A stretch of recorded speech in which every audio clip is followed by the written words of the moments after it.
carried out in Manchester by Ernest Rutherford in 1917, while very few realised the first trainers were created in Bolton in Lancashire. Today's weather forecast, largely dry and bright, with some rain in western Scotland. Top temperatures 22 Celsius in London and Belfast, 16 in Edinburgh and 18 in Cardiff. BBC News, it's 7:05. Well, thank you, Moira. Now, good morning, friends, and thanks for tuning in because we're here. It's Friday, June the 16th, 2017, and it's a very special day because we're at the Tower of London for the 500 Words Final! That was much better than rehearsal. Well done. Now, representing our amazing actors and performers are our sensational singers, the Divine Children's Choir. Okay, this is going as we rehearsed, but it doesn't matter. We're live on the air. It's live radio. Okay, we can't rewind. It's impossible. Right, now, representing the 5,000 volunteer judges are hard-working top teachers and learned librarians. And representing all the 131,790 entries for 500 Words 2017, we have our Lucky Dip winners and, of course, the 50 Fub finalists themselves. Okay, fantastic. So nobody there, and we're on now, by the way, nobody there did anything you were supposed to do. It was brilliant, absolutely brilliant. Yes, we've got to get the choir to sing, haven't we? Okay, so do you know what you're supposed to do first off? Do you remember that, yeah? Yeah. Okay, it's not your fault, by the way, because you weren't cued. It's definitely 100% my fault. I'm going to cue you now. 1, 2, 3, go! 3, 4. Online, on digital radio, 88 to 91 FM, BBC Radio 2. Ladies and gentlemen, this is your radio talking. Everyone wish you all a very good morning, sunshine, sleepyhead. Now it's time to get out of bed. This is your wake-up call. Moira and Nick. Whoa. That's on. Are you ready? Breakfast show.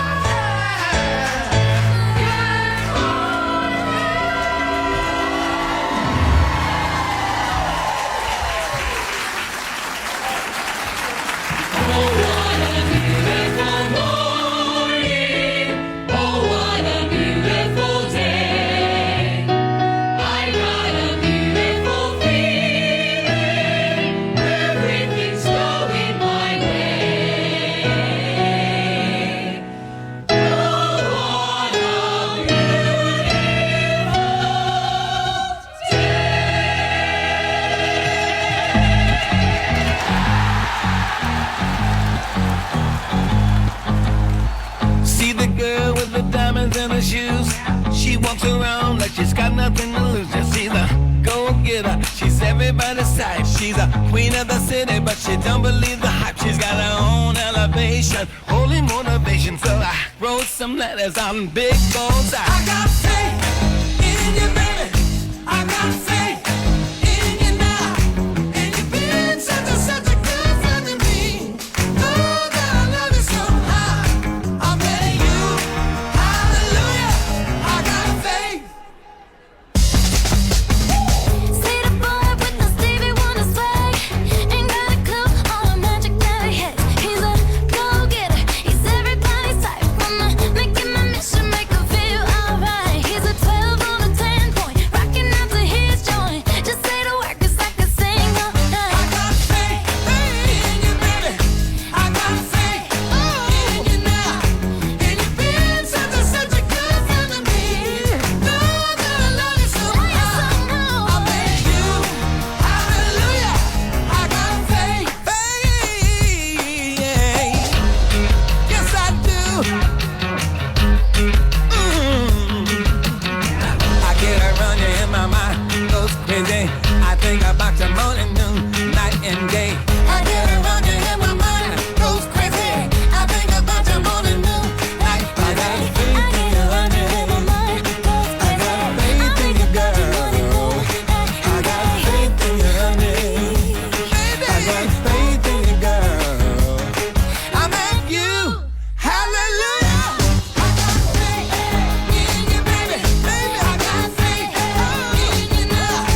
Stevie Wonder. This is BBC Radio 2, and we are live from a fortress, a royal palace, and one of the most famous World Heritage Sites in the world, the Tower of London.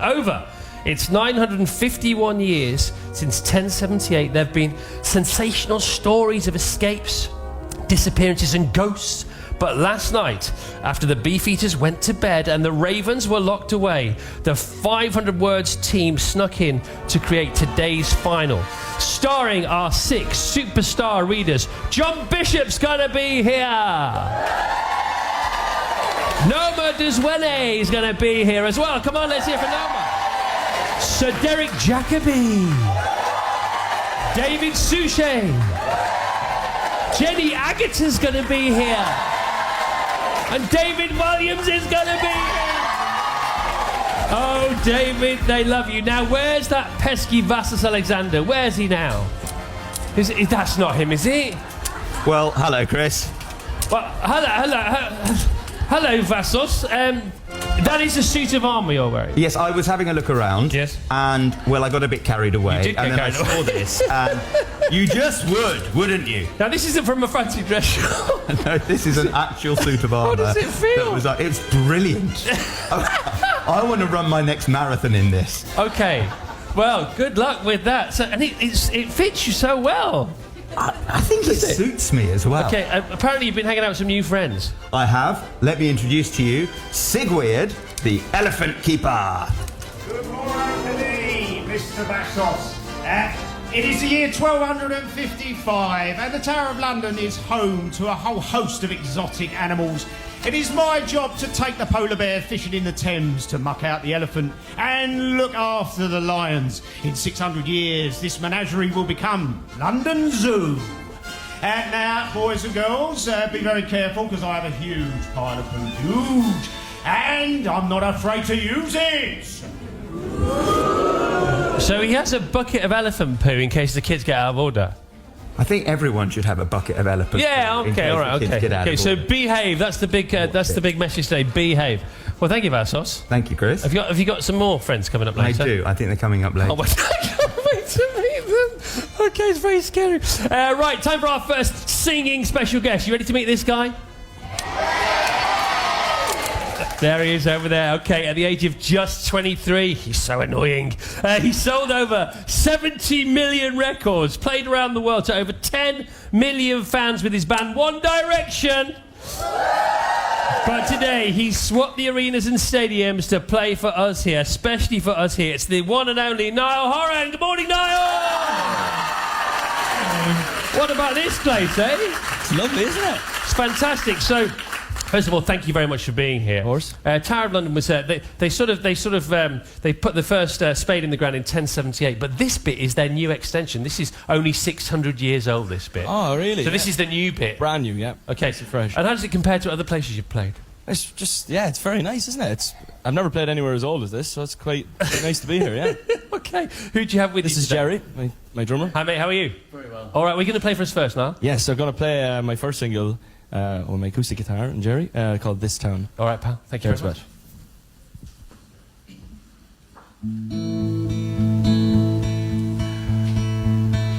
Waking up to kiss you and nobody's there. Smell of your perfume still stuck in the air. It's hard. Yesterday I thought I saw your shadow run around. It's funny how things never change in this old town. So far from the stars. And I wanna tell you everything, the words I never got to see the first time around. And I remember everything from when we were the children playing in this fairground. Wish I was there with you now. 'Cause if the whole world was watching, I'd still dance with you. Drive highways and byways to be there with you. Over and over, the only truth. Everything comes back to you.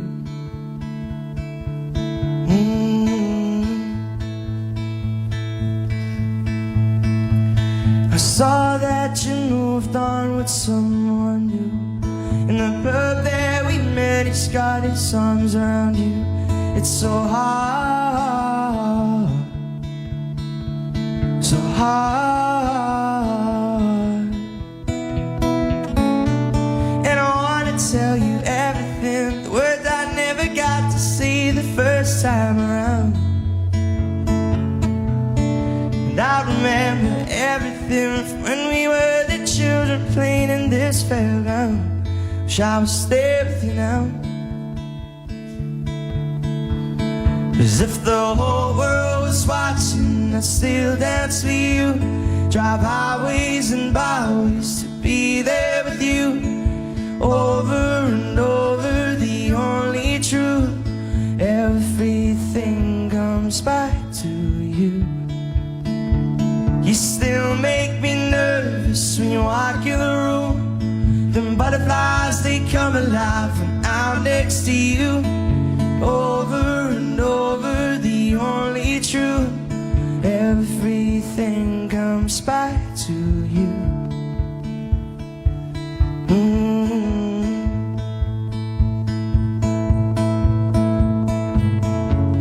And I know that it's wrong, that I can't move on, but there's something about you. As if the whole world was watching, I'd still dance with you. Drive highways and byways to be there with you. Over and over, the only truth. Everything comes back to you. You still make me nervous when you walk in the room. Them butterflies, they come alive when I'm next to you. Over and over, the only truth. Everything comes back to you.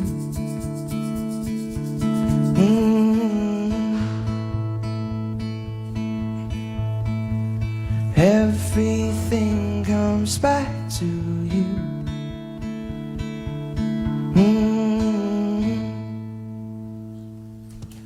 Thank you.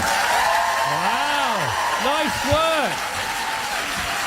Come on, let's hear it for Niall Horan. Thank you.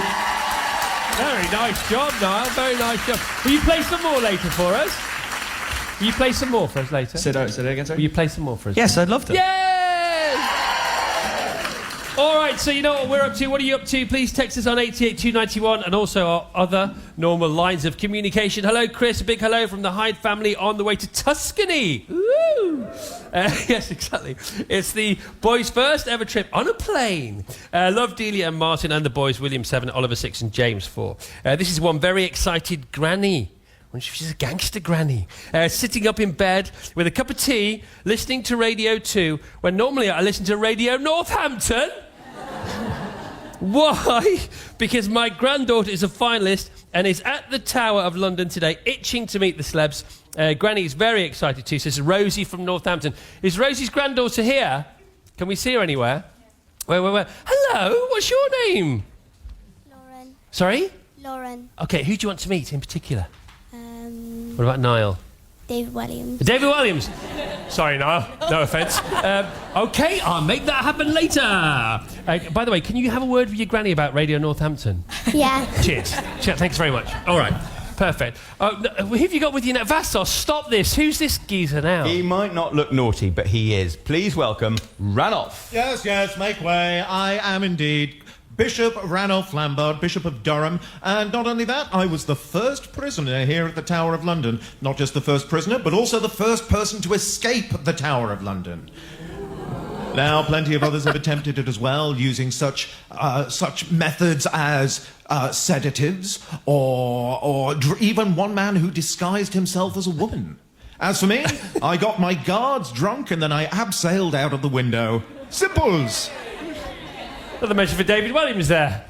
Man disguising dressed as a woman. All right, well, let's have a bit of Peggy Sue, then we'll meet our judges, and then we'll tell you exactly what's going to happen, when and how after Peggy Sue and Buddy Holly. This is Radio 2, 7:20. If you knew Peggy Sue, then you know why I feel blue without Peggy. My Peggy Sue. Oh, well, I love you, gal, yes, I love you, Peggy Sue.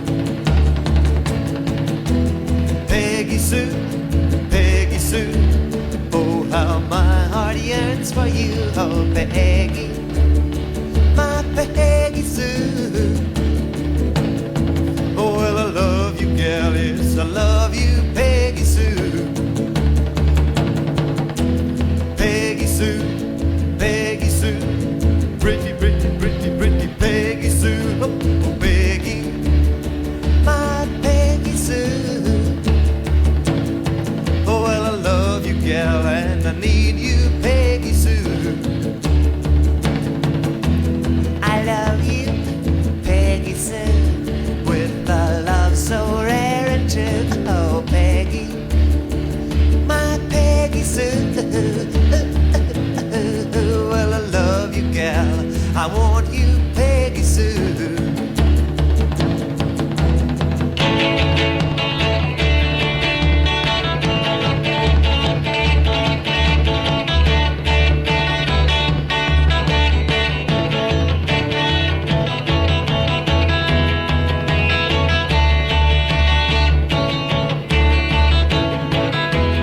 Peggy Sue, Peggy Sue, pretty, pretty, pretty, pretty Peggy Sue. Oh, Peggy, my Peggy Sue. Oh, well, I love you, gal, yes, I need you, Peggy Sue. I love you, Peggy Sue, with a love so rare and true. Oh, Peggy, my Peggy Sue. Oh, well, I love you, gal, and I want you, Peggy Sue. Oh, well, I love you, gal, and I want you, Peggy. 7:22, BBC Radio 2 on Friday morning. Buddy Holly and Peggy Sue. Hey, Chris, have a great day at the town. We are doing already. Looking forward to hearing the fantastic stories. If at all possible, could Ollie say hello to Isabel and Grace? They're going to see Ollie tonight on his tour. That's from Mummies Joe and Lucy. Also very excited. Can you remind me to get Ollie to do that later, yeah? Don't forget, okay? Because I'll get in trouble. All right, time to meet our judges. Oh, hang on a minute. Vaz, stop this now. Please, stop it. Tapping along to Peggy Sue. Yes? Can I introduce you, please? Yes? To Queen Elizabeth I. Oh, all right then. Yes, it's very nice to meet you all. Are you all fans of things sparkly? Yes? Well, then you're in the right place. The Tower of London is home to one of the largest collections of cut diamonds. Isn't that right, Colonel Blood? Yes, actually, they're priceless. In fact, I tried to steal them in 1671. Thought I would squash the crown flat, put it in my bag and leg it. Alas, it didn't quite work out for me, but it does mean that you are able to come and see all the crown jewels here today. Yeah, so sometimes theft does pay, which is not the greatest message in front of the kids, to be honest, today, is it? No. Right, let's talk to the judges. OK, Charlie Higson's here. Francesca Simon's here. Hello, Charlie.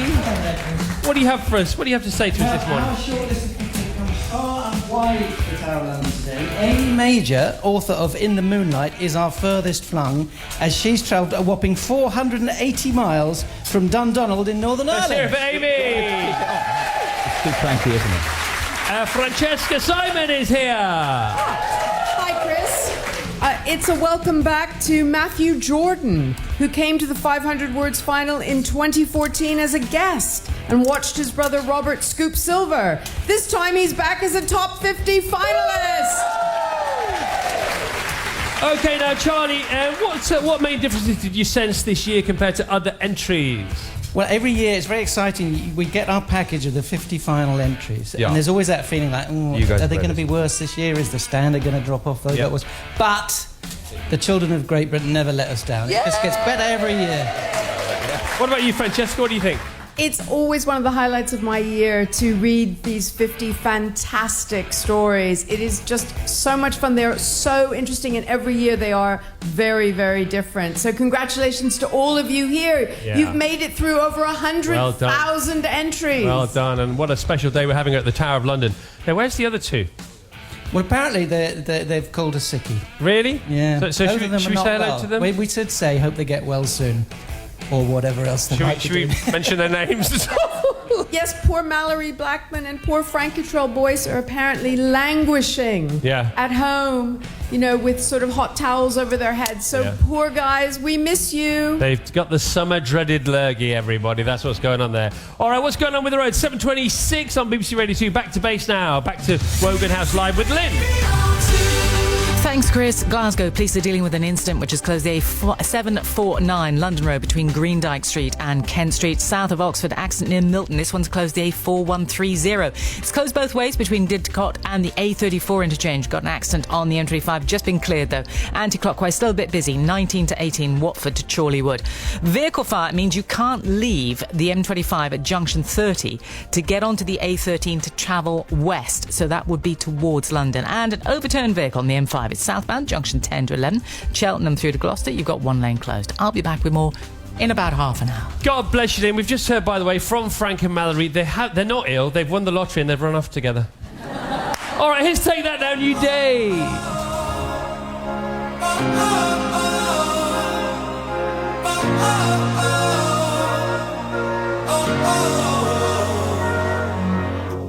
Woke up from a bad dream. I was feeling half naked, running down the high street, shouting your name. I was begging you not to go. Yesterday's news is yesterday's news. Yesterday's blues is just a shade of color. Call me naive, but we're building for tomorrow. So we can finish off what we started. Wake up, it's a brand new day. Everybody's gonna sing the storm away. So come along and lead the way. Make way through the waterfalls, 'cause together we will soon get past it all. No one ever needs to fall. No one ever needs to fall.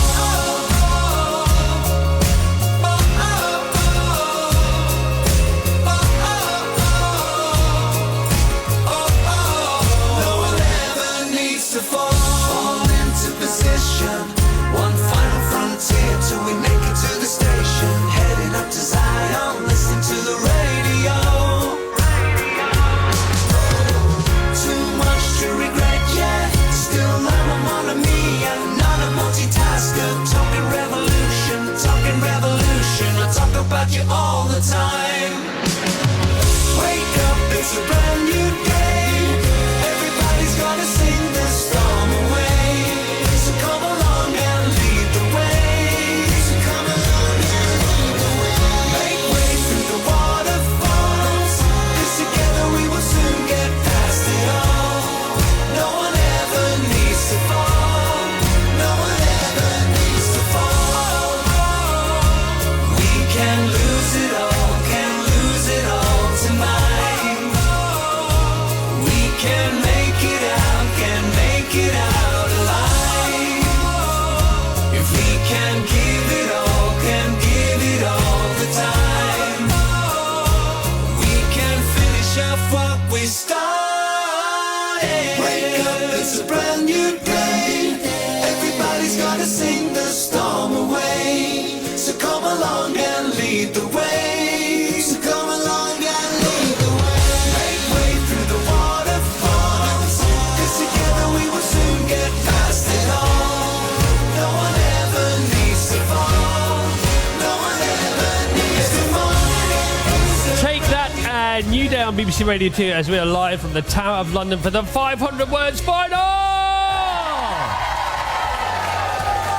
2017. We were all up at like 3 o'clock this morning. We went for a run together. We went for a jog around London.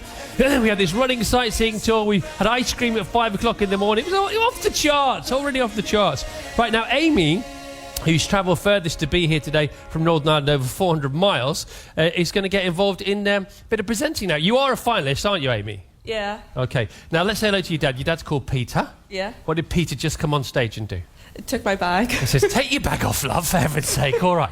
So now you're looking fantastic. The name of your story? In the Moonlight. Okay, all right. So you're in the final. We'll see if you've been a bronze or a silver or a gold in a moment or two. When we reveal our first bronzes, we're doing both bronzes together, both silvers together, and both golds together. But now, what do you have for us next? Coming to you live from BBC Wogan House, it's Moira Stewart with the headlines. Very nicely done. Thank you.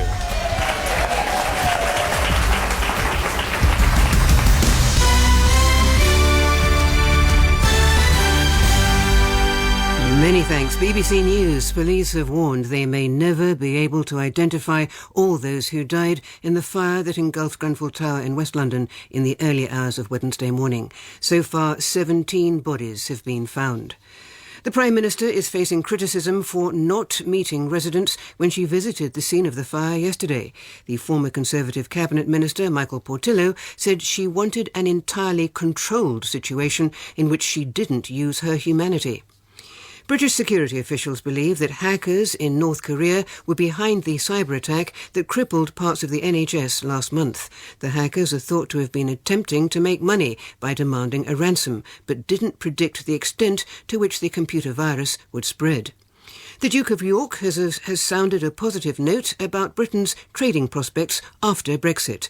Prince Andrew told the BBC that firms could be spoilt for choice and the world could be our oyster in terms of trade following Brexit.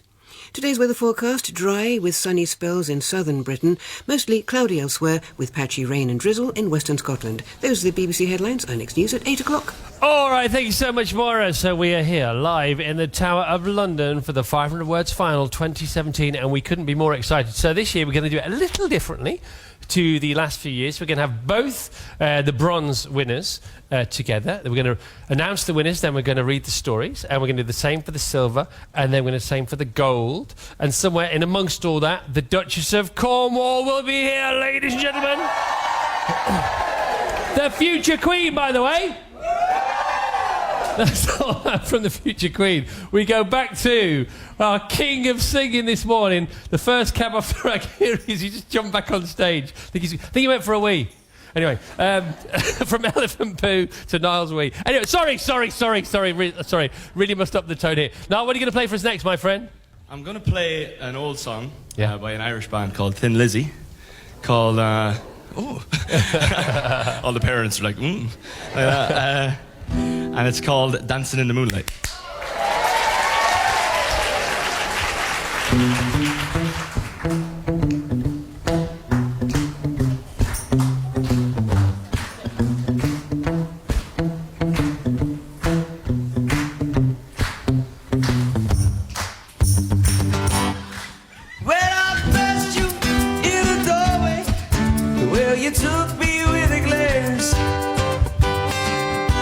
Took that last song, but I asked you for a dance. Now we go steady to the pictures. I always get shocked at stains on my pants. And my father, he's going crazy. He says I'm living in a trance, but I'm dancing in the moonlight, and it's got me in its spotlight. So alright, dancing in the moonlight on this long hot summer night. Well, it's 3 o'clock in the morning, and I'm on the streets again. Disobeyed another warning, and I should have been in by 10. Now I won't get out till Sunday. I'll have to say I stay with a friend. No, it's a habit word for me. Even means another fight again. But I'm dancing in the moonlight, and it's got me in its spotlight. It's alright, dancing in the moonlight on this long hot summer night.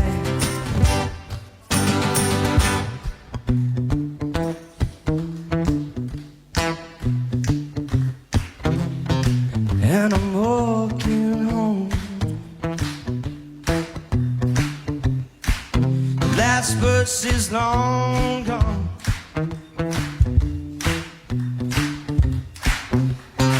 but I'm dancing in the moonlight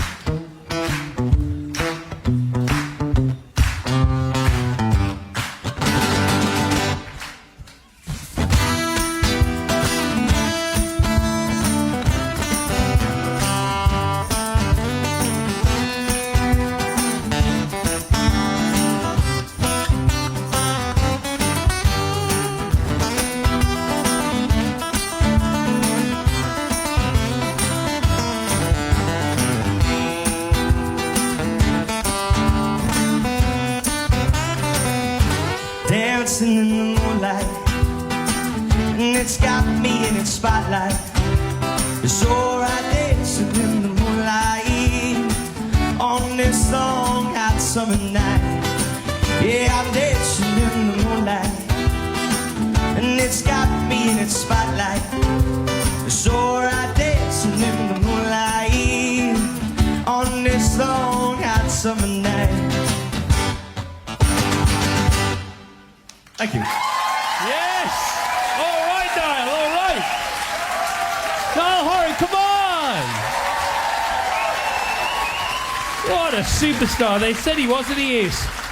They weren't lying. Right, please let my colleagues and daughters' school know we might be late in as listening to the whole of 500 Words show. Love from Al and Izzy, preparing for our great get-together at school today. This is all for Joe Cox, isn't it? Celebrate the life of Joe Cox. I think it's a wonderful. Let's have a round of applause for that, shall we? Preparing for our great get-together at school today, our children have prepared picnic snacks for our community guests. The children are so excited. Witton Church Walk Primary in Northwich. What a wonderful idea. This is an idea dreamt up by her husband, of course, from a very proud head teacher, Miss Magira. Very excited about the final. Niall sounding completely fabulous. Yes, he is. Peter and Sylvia travelling to Rock in Cornwall with our two fluffy babies, the doggies, Boris and Florence, for a sunshine holiday. Right, shall we find out our first winner? I think we should. Let's get the 500 Words Final 2017 truly on the road. OK, to help us out, first off, let's welcome our first superstar guest narrator, who is no stranger to being on stage. He's currently selling out shows across the UK with his arena tour. Woo! Arena tour. Winging It. That's what it's called, by the way. Winging It, as well as popping up in a TV drama too. It's only John Bishop. Come on, John. Hey, John. How are you, pal? Very good, sir. How are you? You're very well. Thanks so much for being here. No, thanks for having me. Early in the morning. OK, so comedy, sport, TV and acting. Anything else you want to conquer? Yeah, this castle. I came in, I thought, this is what a great place to live. Cool, isn't it? And also, you've got a suit on. I've been on your show a number of times. Yeah. This is the smartest you have ever been. I know. What do you reckon? I'm loving it. What do you think? Yeah, well... now and again, just because my mum's watching, to be honest. So it's much bigger than you think, isn't it, this castle? Oh, it is. And when you think of all the heads that have been cut off here. Yeah. It's brilliant, isn't it? He's going straight for the chop. 18 acres, by the way.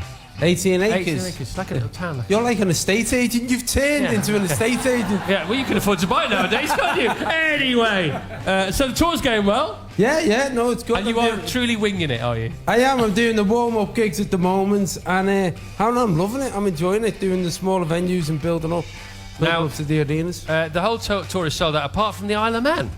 No. This is what No, what happened? I had to move a date in the Isle of Man. Here we go. And Giving it all that. So I'm doing a show at 8 o'clock and one at 6 o'clock. Right. So I'm doing a tea time show. Okay. But it's not a kids show. You can still get into that, can you? Well, probably. Yeah. No, but it's funny because the only place I've ever seen you working properly was on the Isle of Man. And I know that's right. Yeah. That night in that nightclub with Johnny Vegas. No, let's not go into the details. But please, that'd be fantastic. But I know, because I know they think you're funny. Yeah. So that's rather ironic. I know, but what happened then, if you recall, the fogs come in because you have the fogs in the Isle of Man, and we got stuck for 3 days. And I had no clothes, so I had to go to the Marks and Spencers in the Isle of Man, and I ended up looking like everybody else in the Isle of Man. Okay. There's only one shop to buy clothes. And that's how John's second part of his autobiography will start. Right, okay, so shall we find out who's won? First of all, I think Vassos... John, you have the winner, then Vassos will find the winner. Off you go, my friend. This is for the bronze category. So I can reveal that the bronze winning story in the 5 to 9 age category is... The Lady Who Grew a Beard by Jed Worlock. All right, now Jed has scampered up to stage. Not many people beat Vassos in a race, but he almost did. Jed, congratulations. Fantastic. I've taken off the suit of armour in case you were wondering. It turns out I wasn't allowed. How does it feel to be the first winner at 500 Words 2017? Feels amazing. Now, I've read your story. It's ace. Congratulations. Thank you. We got from the title, it's about a woman who grows a beard. Yes. Is it based on anybody you know? Only my dad.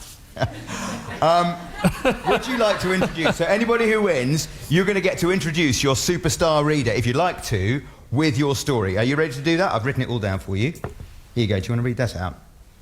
Here's John Bishop with my story. Brilliantly done.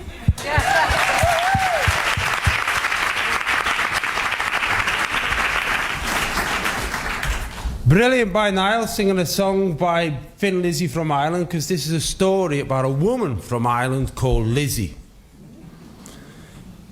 The Lady Who Grew a Beard by Jed Wheelock, age 9. In the faraway land of Ireland there lived a weird old lady called Lizzie. She had a very unusual diet of deep-fried frog's legs dipped in butter. This very strange diet, magic some say, made her grow a long, black, wiry beard. Her beard had magic powers. It comes alive. For example, it can make a cup of tea while she's watching TV. It knits woolly hats while she sleeps. And it randomly changes the station when she walks past the radio. It comes in useful too. It carries her shopping for her when she's walking home. Which is very handy because she lives at the top of a very steep hill. One day she was going to the shops when she saw someone was in serious trouble, but her beard was one step ahead of her, and it went rocketing towards the boy and it saved him from falling from the balcony. Some nasty robbers in black and white t-shirts called Fred, Ned and Ted saw their beard in action and were desperate to have one like it to help with their robbing. The robbers followed Lizzie and her magical beard in their stolen van as she walked home. The beard was carrying the shopping, of course. They kept a safe distance so that she didn't spot them, and once she got home, she locked the front door, put on her slippers, had to sit down while her beard put away the shopping and cooked the tea. What a useful beard it was. That night, while she was lying in her rickety bed reading, her beard was holding the book. The robbers were waiting in the van, waiting in the van outside for the right time to pounce. They saw the light go off in the bedroom and they made their move. They snuck up the garden path and quietly forced the door open. They crept upstairs to the bathroom. The bathroom, yes, to get the razor and shaving foam. Ned and Ted shaved Lizzie's chin while Fred collected the beard and put it in a paper bag. Once outside, they breathed a sigh of relief. They had done it, got the magic beard all for themselves. Now, to plan some robberies. In the morning, Lizzie woke up and she could feel a cold draft around her face. My beard! She cried as she felt a clean-shaven chin.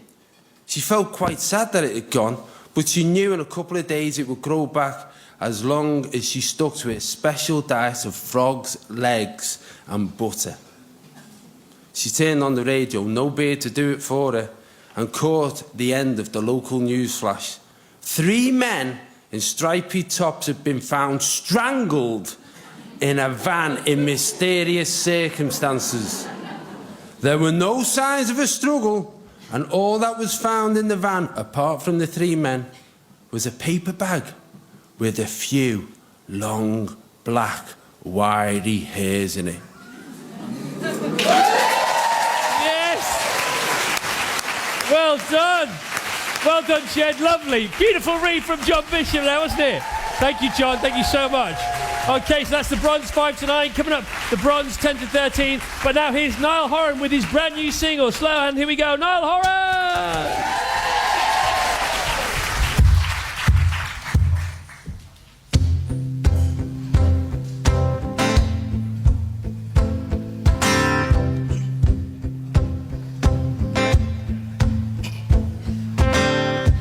We should take this back to my place.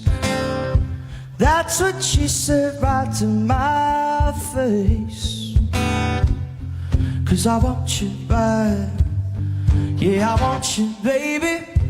I've been thinking about it all day. And I hope you feel the same way. 'cause I want you back. Yeah, I want you, baby, so hands like sweat dripping down our dirty laundry. No chance that I'm leaving here without you on me. I know, yeah, I already know that there ain't no stopping your plans and those slow hands.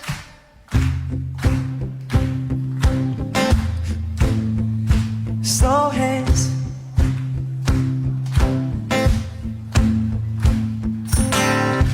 I just wanna take my time. We could do this, baby, all night. 'Cause I want you back. Yeah, I want you, baby, so hands like sweat dripping down our dirty laundry. No chance that I'm leaving here without you on me. I know, yeah, I already know that there ain't no stopping your plans and those slow hands. Fingertips putting on a show. Got me now and I can't say no. Wanna be with you all alone. Take me home, take me home. Fingertips putting on a show. Can't you tell that I want you, baby? Yeah, slow hands like sweat dripping down our dirty laundry. No chance that I'm leaving here without you on me. I know, yeah, I already know that there ain't no stopping your plans and those slow hands. Thank you. Niall, thank you. Thank you. Oh, thank you, Chris. And you've agreed to play golf for us next year for Children in Need. That's right, yeah. We're going to Voila. play at the BMW PGA Championship at Wentworth. Me, you. People can bid for that next year. Justin Rose. Justin Rose, yeah. Okay, thank you to Niall Horan. Come on. And his gang. Niall, thank you so much. Thanks so much for agreeing to play with us this morning. Super treat there. I think one more time. Sorry, Niall Horan, come on. All right, time to find out who has won the bronze in our 10 to 13 category. Here we go. And our next actor has taken the West End by a magical kind of storm. As Hermione in Harry Potter, the grown-up Hermione, and in the Harry Potter and the Cursed Child. Please put your hands together for the Olivier Award-winning Noma Dumezwene. Come on, Noma. How are you, darling? Are you okay? Come on. It's Hermione. Where's my microphone? Where's my microphone? I need a mic. Actually, you can talk to me through this. It's fine.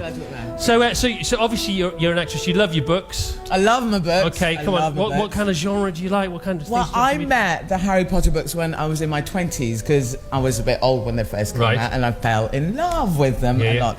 I have a beautiful 10-year-old girl who I love reading stories to when I'm around, not evening work at the theatre. It's just basically. Not easy for you. It's not really easy, but it's lovely when we get to do it. I just love stories. Okay, and do you share the reading? Because sometimes we alternate. Page each, paragraph each, things like that. Yeah, getting there, or just talking about what's going on, making sure that everything's clear. Okay, so your daughter's here today? She is. Okay, what's her name? Quiver. Good morning, Quiver. Where are you? Hello, Quiver.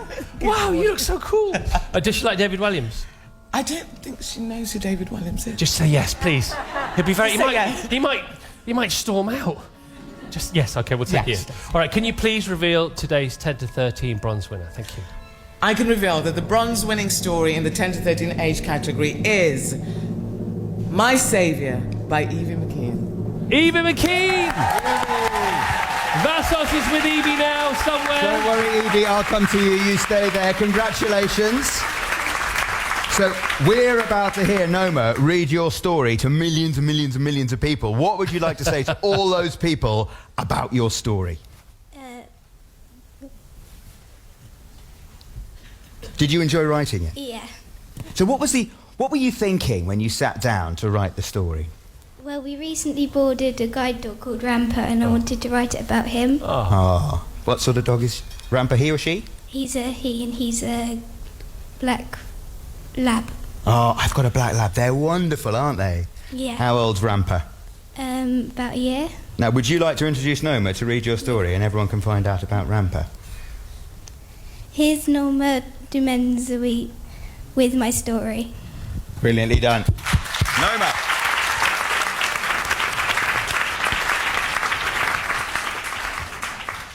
My Saviour by Evie McKeon, age 12.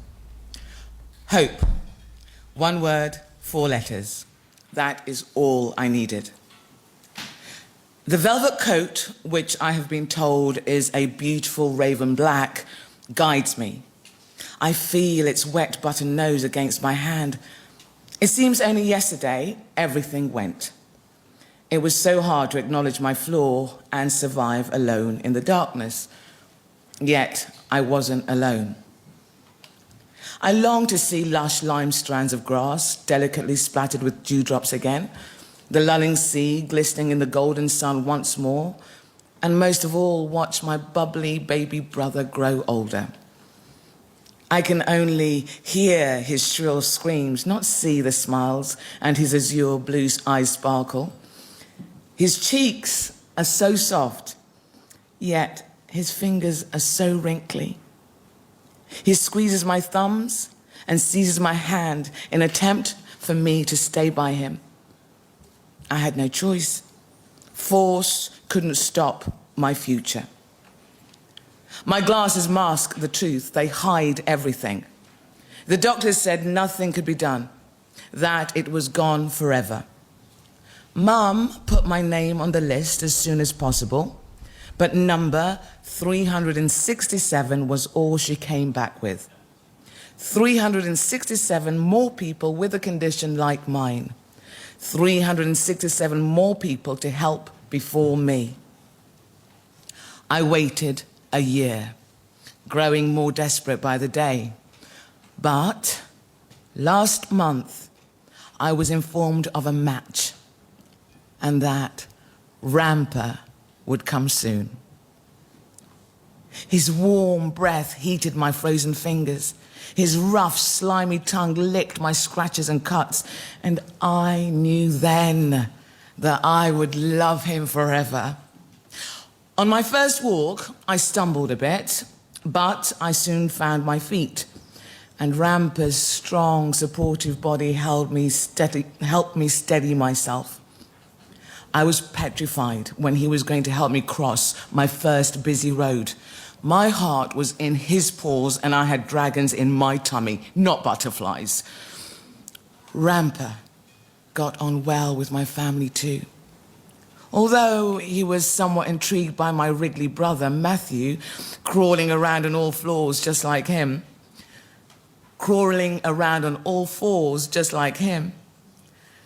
They both went missing once. My mum and I were beside ourselves with fear as she had searched everywhere, but eventually found them both hiding asleep under a pile of coats. "Look," she whispered. However, I couldn't. He is such a good sport, even putting up with Monkey Matthew pulling at his ears and sticking his fingers in his mouth. Not once has he ever snapped. Everyone loves Ramper, and he and Matthew are so alike. Mum tells me that Ramper sleeps in the weirdest positions. Paws, tail, ears, and head spread out in every direction. And apparently Matthew does the same. My fur coat guides me now. He is my physical compass, my book of knowledge, and most of all, my companion. I trust him. Life isn't perfect now, but it never was, never could be. I can now accept that I am blind. Some of my closest friends are too. And I'm lucky to still be alive. Thank you, Ramper, for saving me.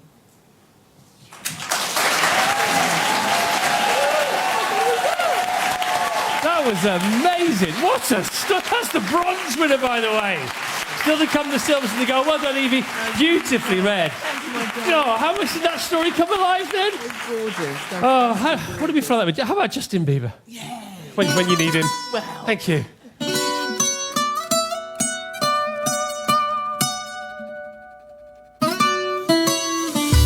Come Come and move that in my direction. So thankful for that, it's such a blessing, yeah. Turn every situation into heaven, yeah. Oh, you are my sunrise on the darkest day. Got me feeling some kind of way. Make me wanna savor every moment slowly, slowly. You fit me, tailor-made, love how you put it on. Got the only key, know how to turn it on. The way you nibble on my ear, the only words I wanna hear. Baby, take it slow so we can last long. Tú eres el imán y yo soy el metal. Me voy acercando y voy armando el plan. Solo con pensarlo se acelera el pulso. Oh yeah, ya me está gustando más de lo normal. Todos mis sentidos van pidiendo más. Esto hay que tomarlo sin ningún apuro. Despacito, quiero respirar tu cuello despacito. Deja que te diga cosas al oído, para que te acuerdes si no estás conmigo. Despacito, quiero desnudarte a besos despacito. Firmo en las paredes de tu laberinto y hacer de tu cuerpo todo un manuscrito. Quiero ver bailar tu pelo, quiero ser tu ritmo. Que le enseñes a mi boca tus lugares favoritos. Favorito, baby. Déjame sobrepasar tus zonas de peligro, hasta provocar tus gritos y que olvides tu apellido. Come and move that in my direction. So thankful for that, it's such a blessing, yeah. Turn every situation into heaven, yeah. Oh, you are my sunrise on the darkest day. Got me feeling some kind of way. Make me wanna savor every moment slowly, slowly. You fit me, tailor-made, love how you put it on. Got the only key, know how to turn it on. The way you nibble on my ear, the only words I wanna hear. Baby, take it slow so we can last long. Pasito a pasito, suave suavecito, nos vamos pegando poquito a poquito. Y es que esa belleza es un rompecabezas, pero para montarlo aquí tengo la pieza, oye. Despacito, this is how we do it down in Puerto Rico. I just wanna hear you screaming, ay bendito. I can go forever cuando esté contigo. Pasito a pasito, suave suavecito, nos vamos pegando poquito a poquito. That's currently number one in the UK. I do understand this is BBC Radio 2. We are live from the Tower of London. Ollie Mers is rehearsing over there. Niall's just de-ringing over here. We've got the choir coming back on stage. It's all going on. Who are you? Seb, and I'm from Guildford and I'm 10. Okay, what do you have to say to us? Now here's Lynn with the travel. Yay!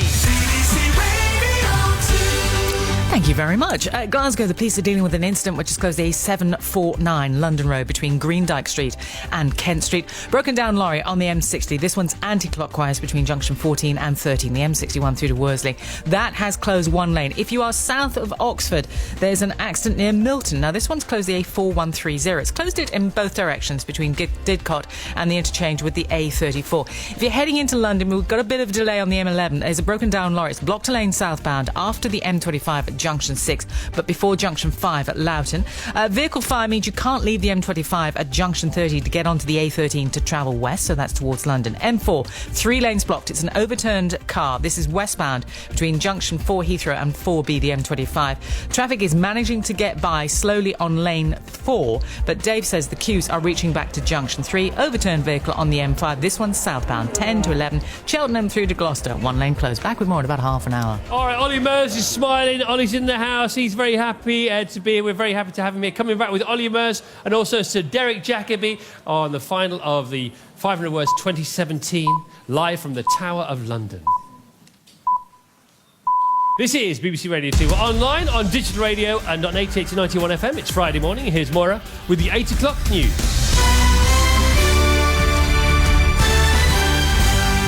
BBC News at 8 o'clock on Friday the 16th of June. Good morning. Police say it might not be possible to identify all those killed in the Grenfell Tower disaster.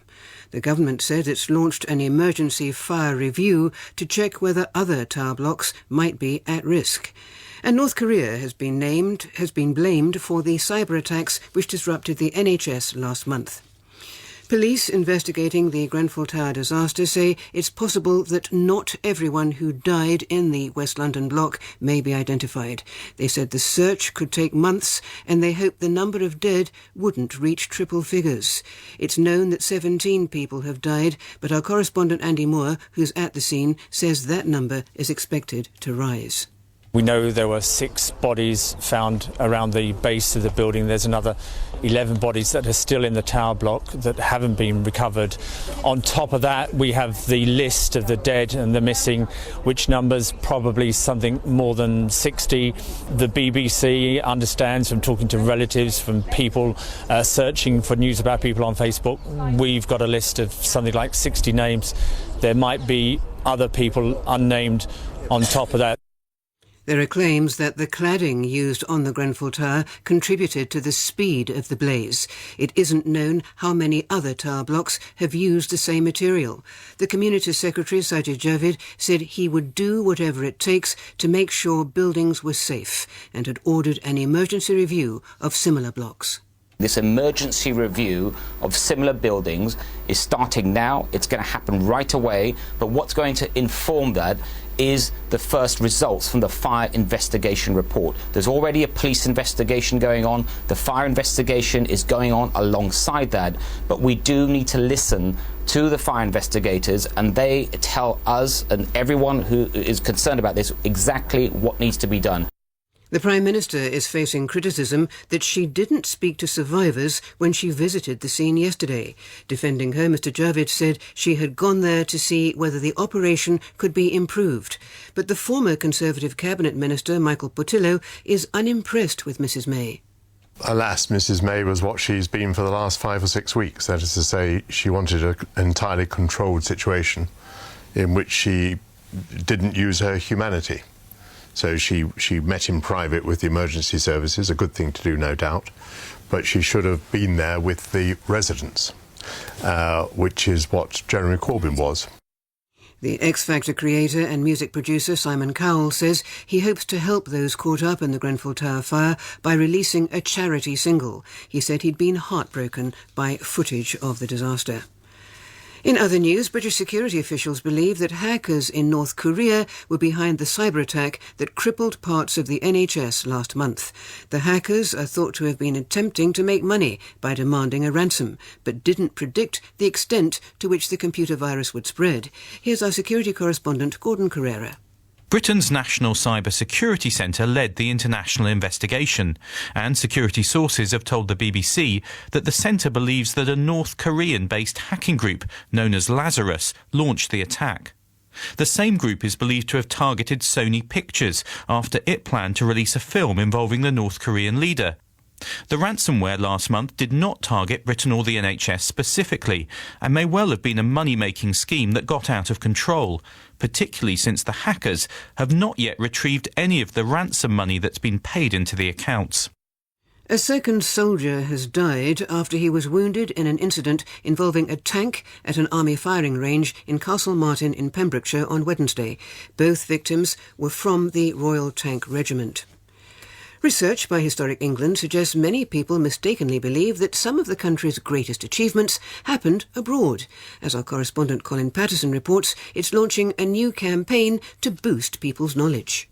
Undoubted evidence has been obtained of the existence of a new type of particle called the neutron. Ernest Rutherford talking about splitting the atom, which he achieved in Manchester in 1917. However, only 1 in 10 people in England can say where that groundbreaking event took place, with far more believing it happened in Geneva in Switzerland, home to the Large Hadron Collider. 3 times more people think that the first trainers were made in the USA than know the truth. It was in Bolton in Lancashire. Historic England hope their new campaign, A History of England in 100 Places, will change these misperceptions. Today's weather forecast, largely dry and bright with some rain in western Scotland. Top temperatures, 22 Celsius in London and Belfast, 16 in Edinburgh and 18 in Cardiff. BBC News, it's 8:05. Thank you, Maura. Online on digital radio, 88 to 91 FM, BBC Radio 2. Yeah, Monday, Tuesday, Wednesday, Thursday, Friday. Monday, Tuesday, Wednesday, Thursday, Friday.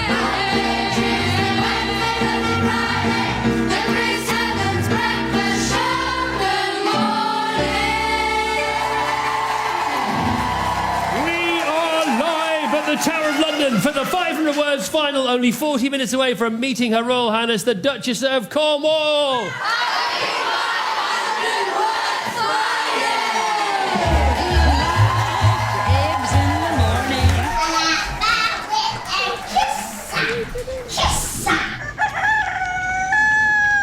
Sunday, Monday, happy days. Tuesday, Wednesday, happy days. Thursday, Friday, happy days. The weekend comes, my cycle hums, ready to race to you. These days are all happy and free. These days are all, share them with me. Goodbye, gray sky, hello, blue. There's nothing can hold me when I hold you. Feel so right, it can't be wrong. Rocking and rolling all week long.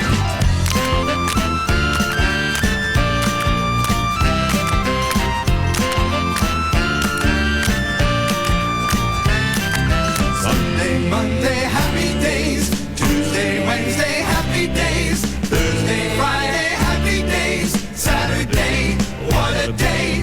Grooving all week with you. These days are all, share them with me. These days are all happy and free. These happy days are yours and mine. These happy days are yours and mine. Happy days. Welcome back to the 500 Words 2017 final. We've had our two brilliant bronze winners, and the reaction from you at home has been phenomenal. Listening to 500 Words, Christoph at home, I've got tears in my eyes listening to the story of Ramper, as did we. That's from Mel from Carnforth in Lancashire. Chris, you must give out mascara warnings. I look forward to this morning so much, but my mascara is all over the place now, but I'm still loving it. Says Jill in Cambridge. Morning, Chris and the team. Well, if the first winning stories are anything to go by, they're the bronzes. I will not be moving away from my radio for an hour or so. It's one of my favourite days. Says Anne in Derbyshire. Thank you so much, Anne in Derbyshire. Right, shall we have some more live music? Okay, another superstar to my right-hand side performing now is a singer who sold 16 million records. How did they say on the X Factor? 16 million records since his first appearance on that show in 2009. Gracing our stage to play for us now at the Tower of London, it's Ollie Mann!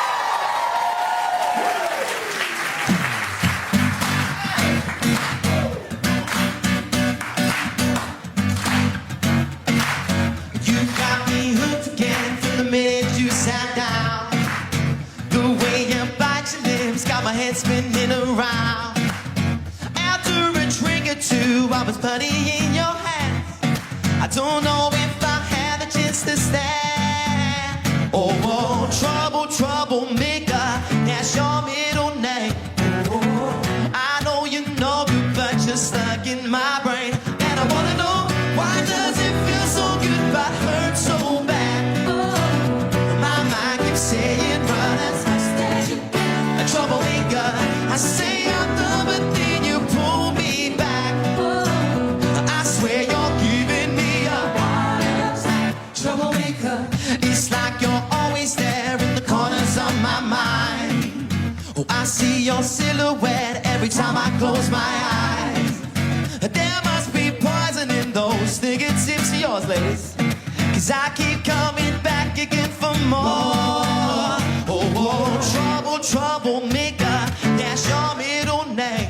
Oh, I know you know good, but you're stuck in my brain. And I wanna know, why does it feel so good but hurt so bad? Oh, my mind keeps saying, run as fast as you can. A troublemaker, I say I'm done, but then you pull me back. Oh, I swear you're giving me a heart attack. Troublemaker, 'cause you're so dangerous. Yes, you got me in your clutch. So ridiculous. Seems like I can't get enough. I'm caught up in your web. How'd I get in such a mess? Tied up to your bed, yeah.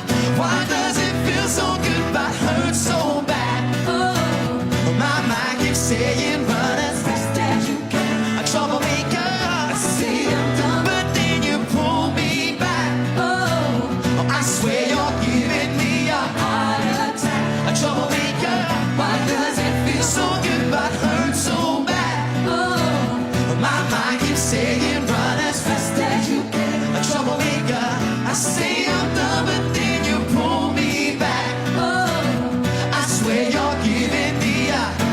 swear you're giving me I swear you're giving me a heart attack.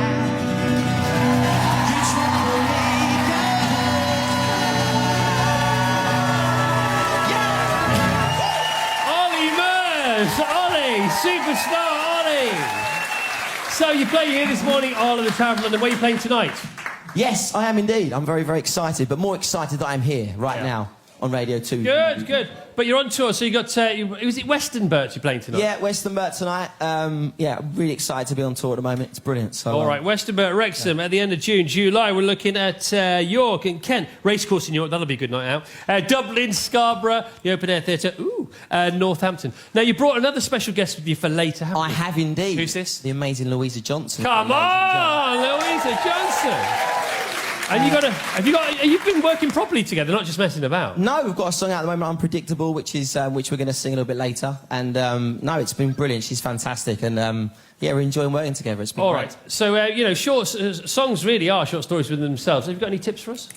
Oh, I mean, I don't have any tips. You guys are amazing. They're pretty good, aren't they? I mean, unbelievable. I mean, they're too good. Too good. I was never talented at that age, at 9 or 10, to do anything that you guys are doing. All right, well, let's find out our first winner, shall we, of the Silver Award this year in the 5 to 9 category. And here, stepping up to the lectern now to deliver the winner and also to read out the story is a Knight of the Realm who's won a multitude of awards from Olivier's to BAFTAs.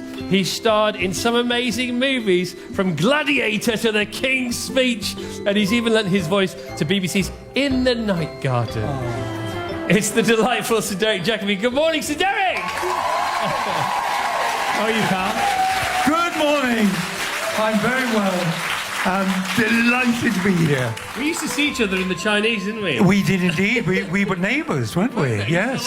For the time being. OK, we'll see how it goes. See how the new film goes. Now, the new film, it's Murder on the Orient Express. Now, just give us a taste of who's in this film with you, my friend. Well, it's a wonderful cast. There's Dame Judy, of course. I play Johnny Depp's butler. What about that? Michelle Pfeiffer, Johnny Depp, of course. Kenneth Branagh, the boss. Kenneth Branagh, the boss. He directed it, and he's playing Hercule Poirot. Willem Dafoe. Yeah. Now we have David Suchet on in a bit. Yeah, I've met him. I saw him. The real Poirot. Yeah. The real Poirot. Let's see what he thinks of Kenneth having a go, shall we? Well, this is slightly different. This has a touch of James Bond about it. Does it too. really? Yes. Okay. Now I heard from Ken, the man himself, who I talked to you last week about this, that Dame Judy, because it is really a stellar cast, Dame Judy kept everybody in order. Is that right? She kept everybody in order, and she kept everybody amused. Judy is a great one for games. Right. And we played lots of games. Right. Even at weekends when we weren't working, we all gathered in a hotel in London, in Covent Garden, and played a game called Werewolves. All right, well, it sounds perfect. Fascinating game. Right, can we have our... OK, let's leave it there. All right, so can we have our first silver winner, please, if you don't mind? Yes, I can reveal the Silver Award winning story in the 5 to 9 age category is Professor Sluggo and the Prosthetic Limbs by Lucinda Levine. Yes! Lucinda, I'm with you now. Congratulations, you have got a smile as wide as the River Thames behind us here. Congratulations. I tell you what, any story that starts with once there was a team of slugs who were training to be professors gets my vote. What is it with kids and slugs? Do you love slugs? Yes. What do you love about slugs? Little slimy and unusual. Fantastic. And what inspired you to write a whole story about slugs, which are slimy and unusual? You just like them? Yeah. And I'll tell you what's the other thing that we're about to hear, which is amazing about your story, is just the brilliant names that you come... How do you come up with these names? I just think of them because of my dad works with some of them that I got the names from. Oh, great. Your dad's work colleagues are going to be thrilled. Who wasn't expecting that? So, would you like to introduce Sir Derek Jacobi to read your story? Just tell us how old you are, Lucinda, first of all. 8 years old. 8 years old, and you've come up with this amazing story. Would you like to introduce Sir Derek Jacobi? Here's Sir Derek Jacobi with my story.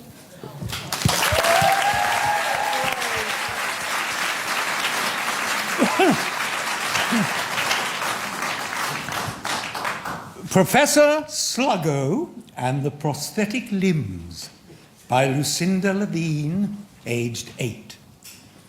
Once there was a team of slugs training to be professors, and they were called Slugwell, Slugathon, and most hard-working and enthusiastic of all, Professor Sluggo. Well, he wasn't really a professor yet, but one day he became one. Caring Professor Sluggo thought about all the sad slugs who weren't having any fun because they couldn't walk like the other living things, and they couldn't tap dance either. What should he do?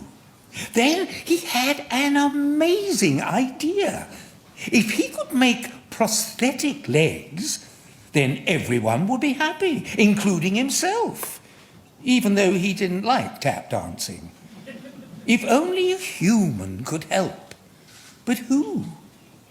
One day, he hid in someone's garden. He didn't know whose, but he knew someone was making yummy pesto pasta from the strong smell coming from the kitchen.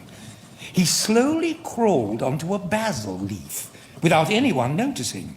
There was a sign across the door saying Green Cottage. Then he heard a shrill scream from inside the house. "I forgot the basil!" said Mrs. Green in a very high-pitched voice, as always. The next thing that Professor Sluggo knew was that Mrs. Green picked the very basil plant that Professor Sluggo was holding onto. Once they were inside, he crawled off the basil leaf, slimed along the kitchen floor, and slimmered up the stairs into Mr. Green's study. Professor Sluggo said, "As slugs don't have arms and legs, I need your help to make some." Luckily, Mr. Green was a slug expert and could speak slangwidge. Slug language. After 2 years and 5 months, they had built the huge factory and enough prosthetic legs and arms to serve all the slugs in the entire Sluggoverse. After a few days of rest, they decided that they should test a pair of legs before giving them out, in case they did something wrong.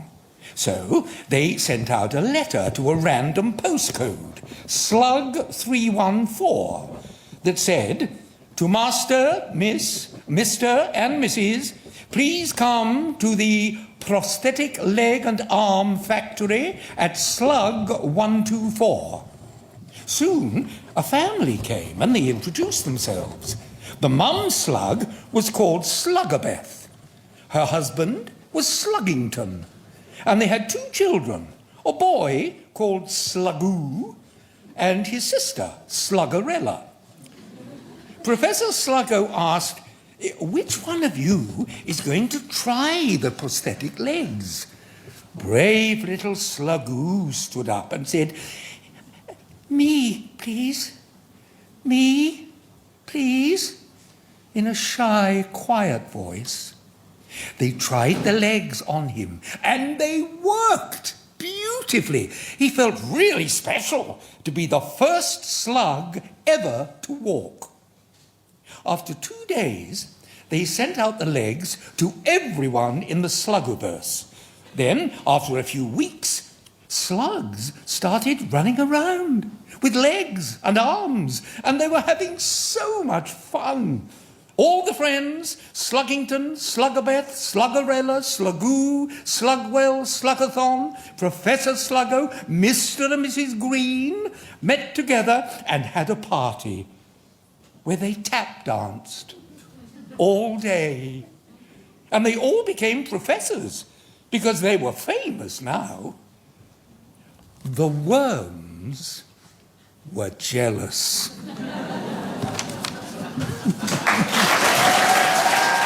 Oh, another amazing story. And there were thousands of them. These are just the bronze, the silver, the gold. Thank you, Sir Derek. Beautifully read, wasn't it? What a class act. How good is he? Well done, Lucinda. Come with me, Sir Derek. Ollie has Louisa with him now. Will you play the song, guys? Yes, we're ready. How good was that, by the way? Right, over to you, Ollie. Okay, let's do it.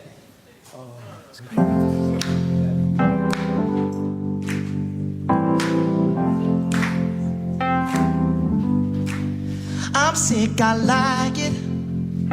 There's a moment when we fight, I get so excited. Oh, the next move is someone's. Or maybe that's what makes it fun. We don't know what's coming. Oh, but you got me and I got you. Can't stop this if we wanted to. You got me and I got you. I like us when we're unpredictable, 'cause that's when love is so phenomenal. It's better when there's no one in control. We don't know which way it's gonna go. Yeah, it drives me crazy. Go to bed at night in love, you wake up and hate me. Oh, but I just can't fight it. Other people might break up, but that's how I like it. Oh, yeah.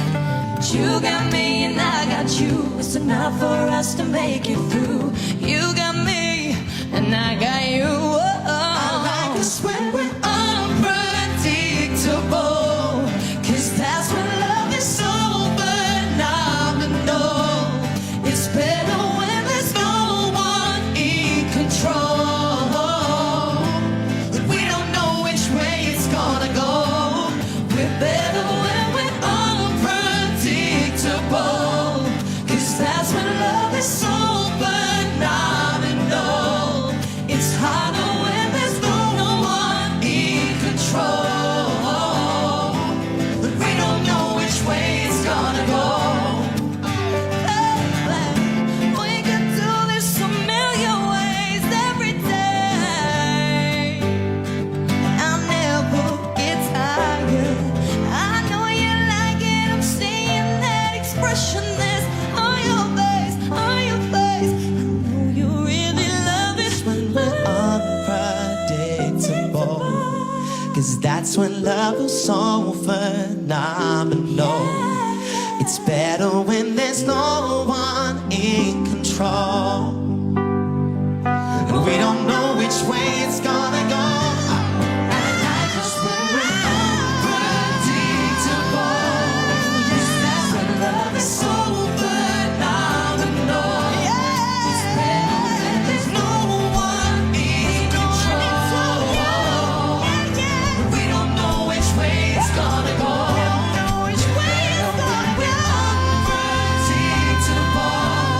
Yes, that's when love is so phenomenal. It's harder when there's no one in control. And we don't know which way it's gonna go. And we don't know which way it's gonna go. No. Thank you. Louisa Johnson, Ollie Murs. They've sold 1 billion records between them. How are you? Really good. Very well. So are you actually on tour with this reprobate? I am. How's that working out for you? It's really fun. It's good fun. Really, really How untidy is he? Well, we've only done 2 shows, so I'll give him time. Right. I'm probably more untidy, to be honest. Oh, yeah? Yeah. Okay, well, weren't they great? Come on, round of applause. Louisa Johnson, there you go. I'm pranking you all the time as well. You share a tour bus then? I'm not sure I do with that. You've got your own tour bus? Yeah. Right, Louisa, what are you up to after this? After you get come? We've got a show tonight, so we're going to head over there. Head over to Westonbirt. All right, okay. Which I have no idea where it is, by the way. Well, you don't need to. You're not driving the bus, are you? All right, people do that nowadays. But I'm looking forward to going down there. Okay, you're going to stick around for a while, though? Of course. Got Cornwall on the way. Yes. Future Queen on the way. I'm looking forward to that. Okay, all right. Yeah. Okay, one more time, please. Ollie Murs, Louisa Johnson, and their band. Like those guys, met them many times before. We got a few secrets. All right, what's going on here? Keep your texts coming. Sitting in the car, waiting to go to nursery, listening to Professor Sluggo. What a story. Never known my 4-year-old to be so quiet for so long. He says, slug stories are my favourite. This is Catherine in Lancashire. Keep these coming, please, if you don't mind. The slug story was just the best.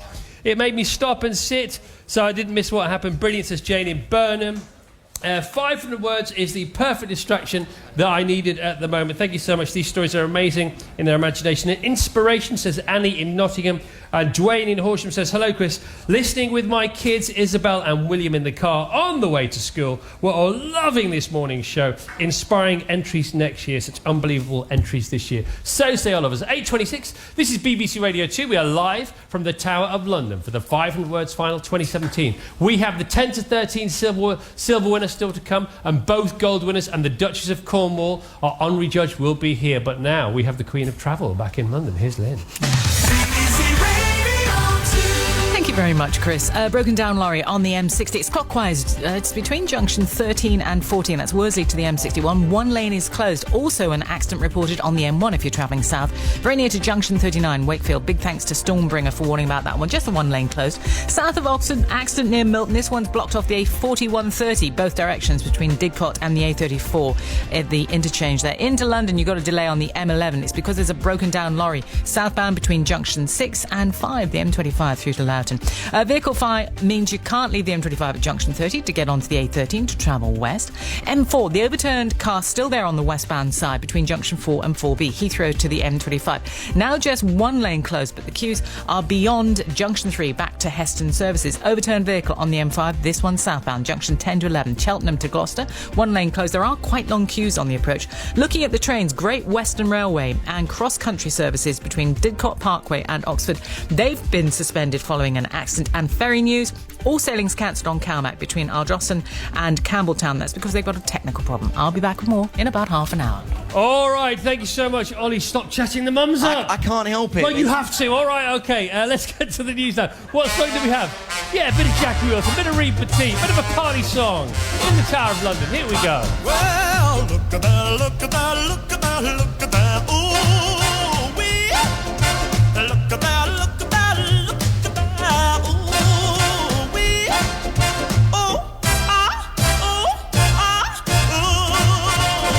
well, she's so fine, fine, fine. She's so fine, fine. She's so fine, she's so fine, fine, fine. She's really sweet, the finest girl you ever want to meet.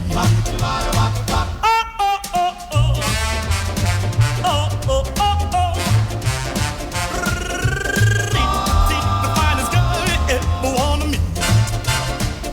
Well, have you ever seen a girl for whom you sold your dim, for whom you fight for, die for, pray to God? She's so fine, she's so fine, she's really sweet, the finest girl you ever want to meet. Well, she really fills the clothes from her head to toe. I want the world to know I love her so. She's alright, she's alright, she's alright. She loves me both the day and night.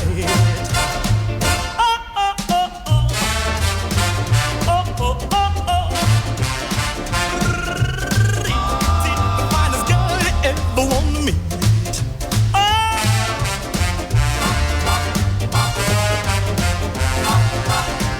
Well, she's like honey from a bee, like peaches from a tree.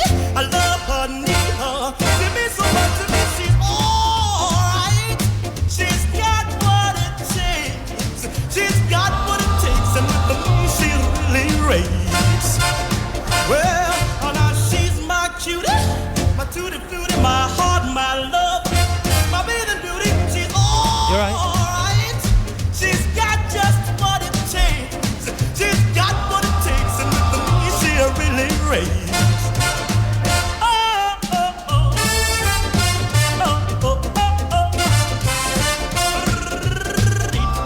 The finest girl you ever wanna meet. The finest girl you ever wanna meet. Jackie Wilson. Reed Petit. The finest girl you ever wanna Big finish. Come on now. Perfect. All right, okay, we're coming back with our silver winner from the 10 to 13 category with Poirot himself, David Suchet, after the headlines with Moira. It's 8:30. This is BBC Radio 2. It's Friday morning.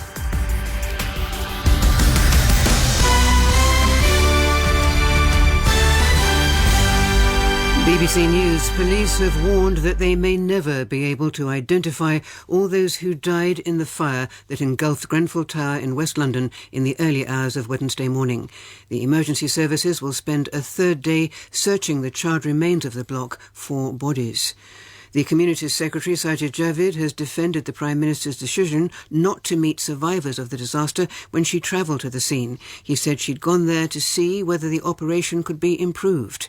The former Conservative Cabinet Minister, Michael Portillo, accused Theresa May of wanting an entirely controlled situation. British security officials have accused North Korean hackers of being behind the cyber attack last month which crippled parts of the NHS. The computer virus is believed to have been part of a criminal money-making scheme which got out of control. President Trump is expected to announce a change in policy towards Cuba. It's thought he'll tighten trade and travel restrictions that had been relaxed by President Obama. Today's weather forecast, largely dry and bright, with rainfall in western Scotland. Those are the BBC headlines. Our next news at 9 o'clock. All right, thank you so much, Maura. If you just tuned in, we are live from the Tower of London for the 500 Words Final 2017. And now it's time to find out our silver winner from the 10 to 13 category. Here we go. You don't need to be a detective to work out that our next guest is a national treasure, ladies and gentlemen. From Poirot to Doctor Who, mustachioed or not, this man is an absolute legend, but more importantly, my mum's favourite. Please welcome David Suchet, CBE! Hi, David. Oh, my goodness me. You are just so cool. He's so cool, isn't he? You're like the coolest guy ever. Seriously.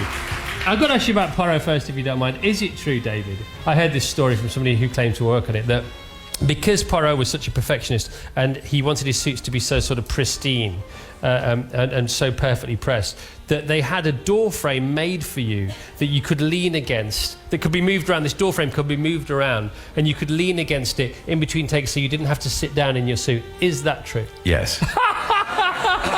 I've been telling him for years, I don't believe him. No, it's absolutely true, because it stopped in particularly my white or cream duck suit, which is all linen, right, from creasing. And of course, a crease in a suit for Poirot is like a bullet wound. What a voice, by the way. What is that voice about? Goodness me. Right, what were you doing around the age of the kids here today? Oh, gosh, what was I doing? Well, I look at my own age of 13, I was still at school and probably taking exams, and at this time of year. I wasn't a huge reader at that time, but I did have a favourite book when I was very young, which was Black Beauty. Yeah. I loved that Anna book. Sewell. And Anna Sewell. Yeah, They were wonderful. fantastic. I loved that and enjoyed the film later. Okay, great. Now, are you going to reveal our silver winner and then you're going to read the story out for our 10 to 13 category? What parts of your acting arsenal are you going to draw upon to read this story? I'm going to try and read in a way that will allow you, the listeners, all of you here, to suspend your imagination and go into a surreal, very dark world. Are we ready for that? I think we might be. Okay, over to you. I can reveal that the silver winning story in the 10 to 13 age category is Jack and Jill by Ashley May. Well played, Ashley. I tell you what, Ashley, you didn't have to give me a shot when you nipped out during the news. Could nobody nip out during the news when you're about to win silver, please? Ashley, congratulations. How does it feel to win a silver and to be in the Tower here this morning? Wow, I'm amazed. I mean...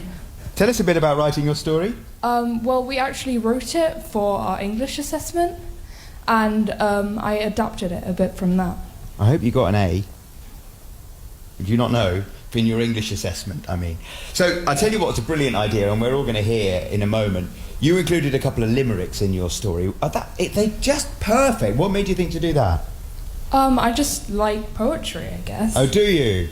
Well, are you ready to introduce David Suchet, Poirot himself, to read your story? Okay. Here's David Suchet with My Story. We'll play that, Steve.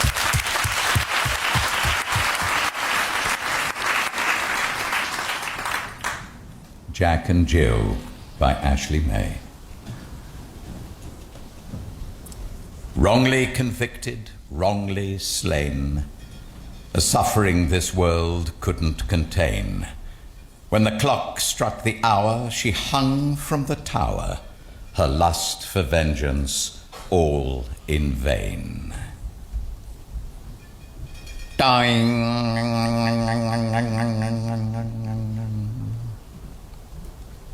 Walter Doom Adder hurried along the cobbled streets under the shadow of darkness.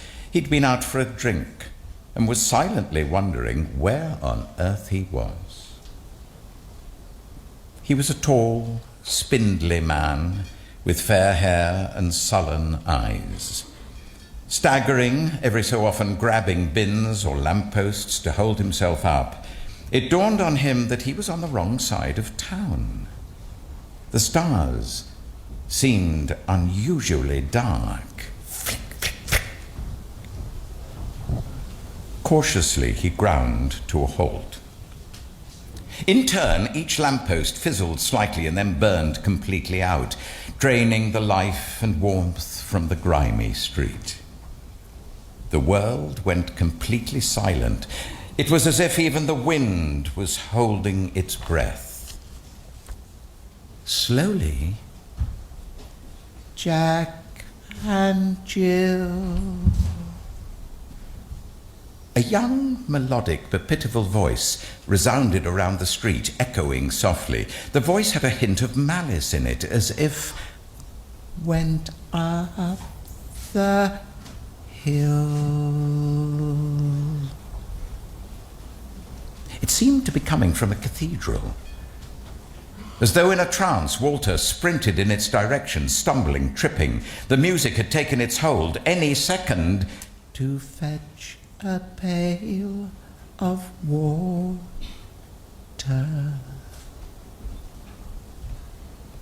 The cathedral was ominous, ancient, almost ruined. The squalid ground was crawling with mice and bugs, itching for corpses. As if in a daze, Walter pushed the iron gates, and with a squeal and a screech they opened. He trudged into the sinister ruins. The cross on the steeple looked more like an instrument of torture than a symbol of sacrifice. Behind the shaded death trap, the moon loomed, waiting, stalking its prey. But who was its prey? Over the steps, up into the bell tower, a raven-haired girl was waiting for him, laughing a terrible, haunting laugh, as if she was finally getting what she desperately wanted. A rope hung from her bruised, swollen neck. She was... Jack fell down. She lunged. He fell backwards, his screams shattering the cool December air, as Walter Doom Adder met his end. And broke his crown. Later. Boom. A small blonde-haired girl abruptly awoke. "Dad," she cried, her voice sounding small against the loud patter of raindrops. It was a stormy night, lightning lighting up the horizon. She was afraid. Her dad had been gone for 2 days now. She glanced at her mirror desperately, and that was when she saw it. A note on the crimson-streaked mirror. It read, "You are Jill and he is Jack. You have but one chance to bring him back. Or when the steeple strikes 1, the deed will be done, and all will be dressed in black." She prayed it would not be too late. A raven-haired girl sat on the steeple. She chuckled and in a high, cruel voice began to softly sing. And Jill came tumbling after.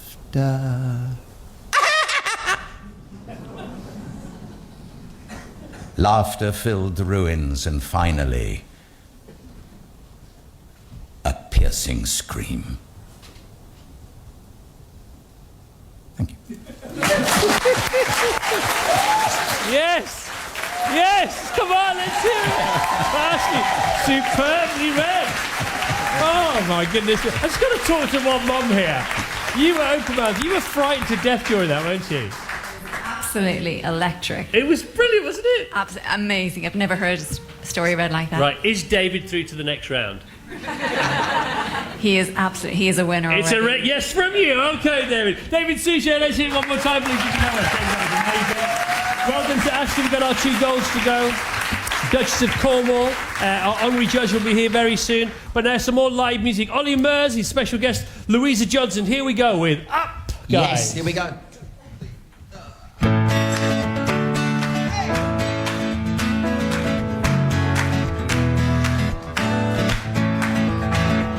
You a broken heart right on your window pane, waiting for your reply. Here in the pouring rain, just breathe against the glass, leave me some kind of sign. I know the hurt won't pass, yeah. Just tell me it's not the end of the line. Just tell me it's not the end of the line. I never meant to break your heart. I won't let this place go down. I never meant to make you cry. Do what it takes to make this fly. Oh, you got to hold on to what you're feeling. That feeling is the best thing, alright. I'm gonna place my bet on us. I know this love is headed in the same direction. That's us. Why'd you a question mark? Ladies, you know just what I want. I wanna turn the clock, yeah, right back to where it was. So let's build a bridge, yeah, from your side to mine, while we don't want to cross over. Just tell me it's not the end of the line. Oh, just tell me it's not the end of the line. I never meant to break your heart. I won't let this plane go down. I never meant to make you cry. Do what it takes to make this line. Oh, you gotta hold on to what you're feeling. That feeling is the best thing, alright. I'm gonna place my bet on us. I know this love is headed in the same direction. That's us. Girl, I know we could climb back to where we were then. Feel it here in my heart, put my heart in your hand. Well, I hope and I pray that you do understand. If you did, all you have to say, come on. Yeah, yeah, yeah, yeah. Sing it. Yeah, yeah, yeah, yeah, yeah. Yeah, yeah, yeah, yeah. Radio 2. Oh, yeah. Yeah, yeah, 500 words. Yeah, yeah, yeah, yeah, I never meant to break your heart. I won't let this plane go down. This plane I never meant to make you cry. Do what it takes to make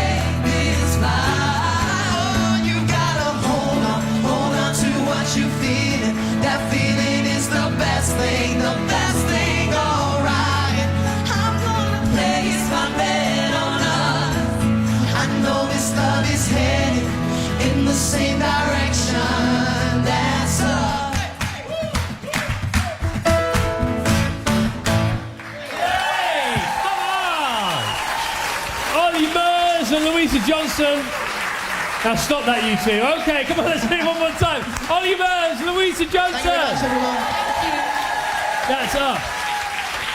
I've just got to talk to Mr. Derek here about David Suchet's reading there. You loved that, didn't you? I adored that. I wish I'd got to read that too. Yes, it was wonderful. Yeah. You gave a little chuckle at the end. Oh yeah, David's got such a wonderfully voice. Commanding voice. Oh, it's so. I mean, yours isn't bad, to be honest. I've got to. Oh no, it's not got to bad, be straight with you. But not like that. It's ridiculous. He's isn't got it? that deepness. Where does it come from? The balls, I think. Okay, there you are. There you are. There you go. He's a knight of the realm. He can say that kind of thing. Get away with it. Or do we throw him in the tower? Shall we? Naughty boy. No more Chinese for you. Right. Okay. Now it's time to introduce... I would have said the foundations of the tower where we are is what I would have said. Anyway.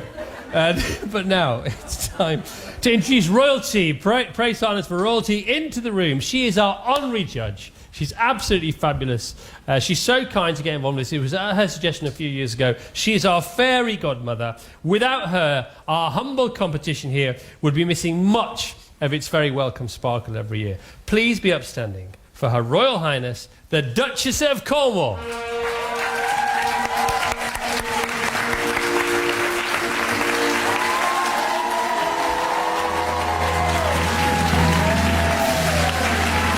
Here we go again.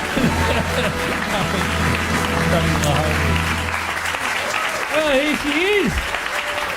Morning, ma'am.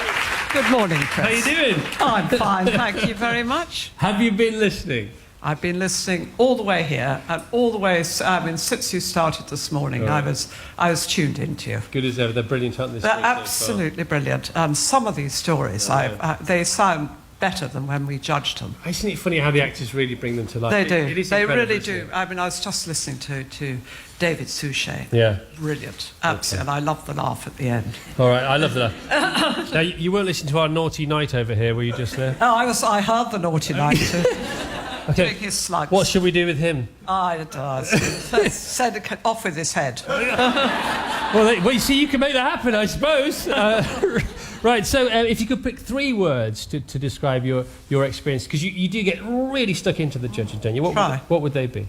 Very, very difficult. It is, isn't it? It is. It's almost impossible. I think this year we agreed, all the judges agreed more than they'd ever done before. I think we all came mostly to the same conclusion. Yeah. A few little arguments in between. Yeah. But no, Healthy discussion. It was good. That's A what it healthy discussion. Have you been writing again yourself? Do you have a little story for us now? I haven't got a little story for you. No, I've got a little speech for you, not a little story. All right, okay. Which I'm going to... I think it's I've coming. got another microphone. Okay, it's coming here. Thanks, Chris.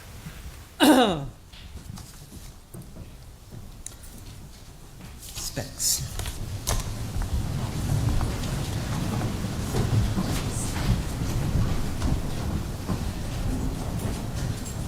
Before I say a few words on a happier note, I'm sure all of you here today would like to join me in sending our heartfelt thoughts and prayers to the victims, their families and friends who were so tragically involved in the horrific fire in North Kensington. Yeah.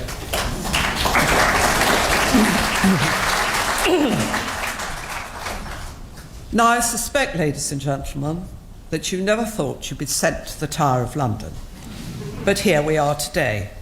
And if you've read the horrible histories, you'll know that in the old days, it was usually a one-way ticket. As I look round at the happy faces today, I think I can safely say we are all very excited to be within these historic walls. Chris Evans and the team at BBC Radio 2 have planned yet another amazing extravaganza to celebrate the final of this magical 500 words competition. And as I was cast as its ancient fairy godmother, I'm hoping there's still a little bit of magic floating around.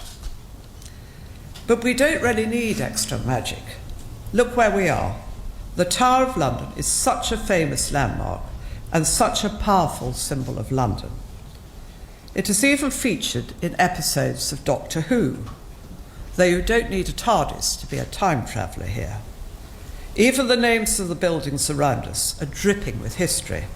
The Bloody Tower, Traitor's Gate, and the Waterloo Block, to name but a few. Places like this tell their own stories and speak to us about people who lived and died within these walls, which sometimes can awaken lost memories, illuminating the past. From the time of William the Conqueror, the Tower of London has inspired a plethora of incredible stories. There are so many tales from the past, like the mysterious disappearance of the princes in the tower, or the polar bear given to King Henry III by the King of Norway. It must have been an extraordinary sight to sit swimming in the Thames, catching fish for its supper. And I won't even begin to tell you about the ghosts. There is even a tale behind the sea of poppies which gradually filled the moat in 2014. I'm sure some of you will remember how spectacular it looked and how shocking it was to realise that each one of those poppies stood for a serviceman who died in the First World War. But the idea for the work came completely by chance. Researching old records, the artist came across an unknown poem. Reading the opening line, "The blood-swept lands and seas of red," he found both the inspiration and the title of his work.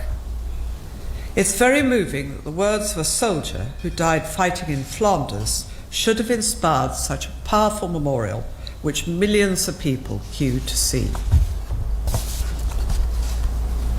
But today it's all about your stories. I've read some of the brilliant ones that you've written this year, so I know that a rainbow of different ideas has stimulated your imaginations. I'm sure you all know, better than me, that inspiration can play tricks on you. One day you can sit for hours and wait in vain, and the next it could come straight out of the blue. It might begin with your own memories, happy or sad, or snatches of overheard conversations, or even glimpses of people brought to life by visiting places drenched in history like this. Wherever you find your inspiration, in the past, present, or future, I'm thrilled you love writing. Your stories are brimming with ideas and fizzing with energy, and hopefully encouraging others who are listening today to follow your example. Now, I know we're all on tenterhooks to hear the gold-winning stories, but before we do, I just want to congratulate all the talented young writers who entered this year's competition.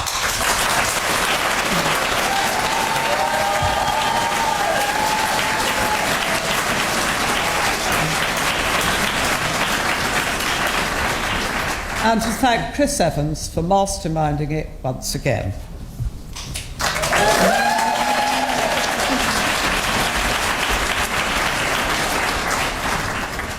Now, ladies and gentlemen, let's be thankful that our ticket to the Tower of London is a return one, so we can all leave today with our heads still on our shoulders. Thank you very much. There you go, come on. Our honorary judge, Her Royal Highness, the Duchess of Cornwall. Thank you, ma'am. Stick around for the goals. Okay. Wonderful and wise and very kind and caring words there from Her Royal Highness the Duchess of Cornwall, our honorary judge, a not so ancient fairy godmother. Don't you think so? Shouldn't she look amazing? Happy birthday for next month, ma'am. Right, okay, we're heading towards the news now. Got a bit of travel, a bit of news. Let's go with Coldplay first of all. Let's have this. Then coming up after 9 o'clock, this year's gold winners for both our age categories in 500 words, 2017, live from the Tower of London. Friday morning. Happy Friday. I used to rule the world. Seas would rise when I gave the word. Now in the morning I sleep alone. Sweep the streets I used to own.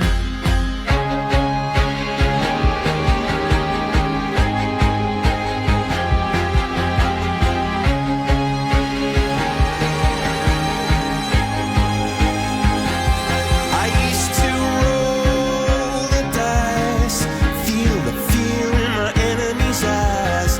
Listen as the crowd would sing. Now the old king is dead.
couldn't believe what I'd become. Revolutionaries wait for my head on a silver plate, just a puppet on a lonely string. Oh, who would ever wanna be king? I hear Jerusalem bells are ringing, Roman cavalry choirs are singing. Be my mirror, my sword and shield, my missionaries in a foreign field. For some reason I can't explain, I know St. Peter won't call my name ever alone this word, but that was when I ruled the world.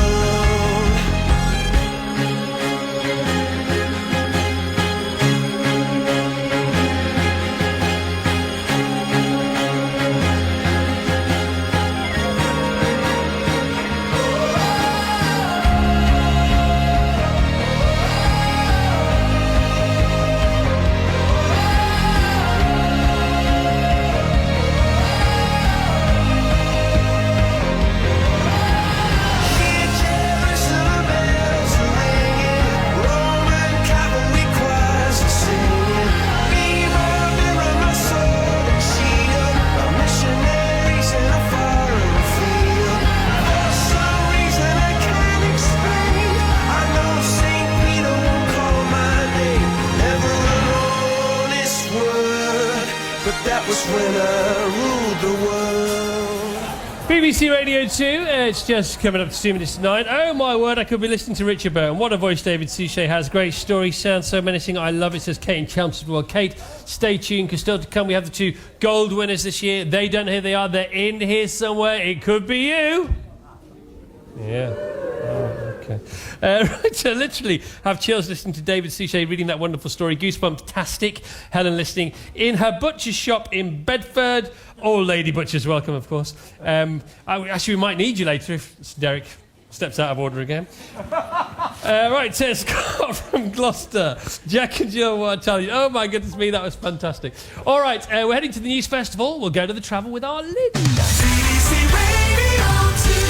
Thank you, Chris. Accident on the M1. It's southbound near Junction 39 Wakefield, and it's blocked a lane. We've got an overturned car on the M40 as well. This one's southbound just before Junction 5 at Stokenchurch. The tailback is to Junction 6 Watlington. Big thanks to Lisa for her call. M4, still a problem with the overturned car on the westbound side after Junction 4 Heathrow. It's just one lane closed, but the queues are back to Junction beyond Junction 3 at Heston Services. Overturned vehicle M5 southbound after Junction 10 Shelton. Still very busy. Back with more in half an hour. Thank you very much. That's Lynn live from Wogan House in London. We're live from the Tower of London here with the 500 Words 2017 final. To come, our gold medal winners. 5 to 9s, 10 to 13s. It's all still to play for. Let's go to the news first of all. This is BBC Radio 2. We are online on digital radio and on 88 to 91 FM Friday morning. Here's Moira Stewart with the news. Police have warned they might never be able to identify all those who died in the fire that engulfed Grenfell Tower in West London in the early hours of Wednesday morning.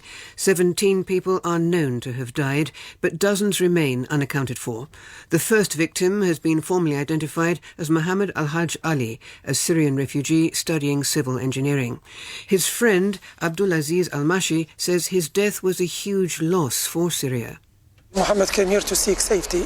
He didn't come here to end up dying in a fire.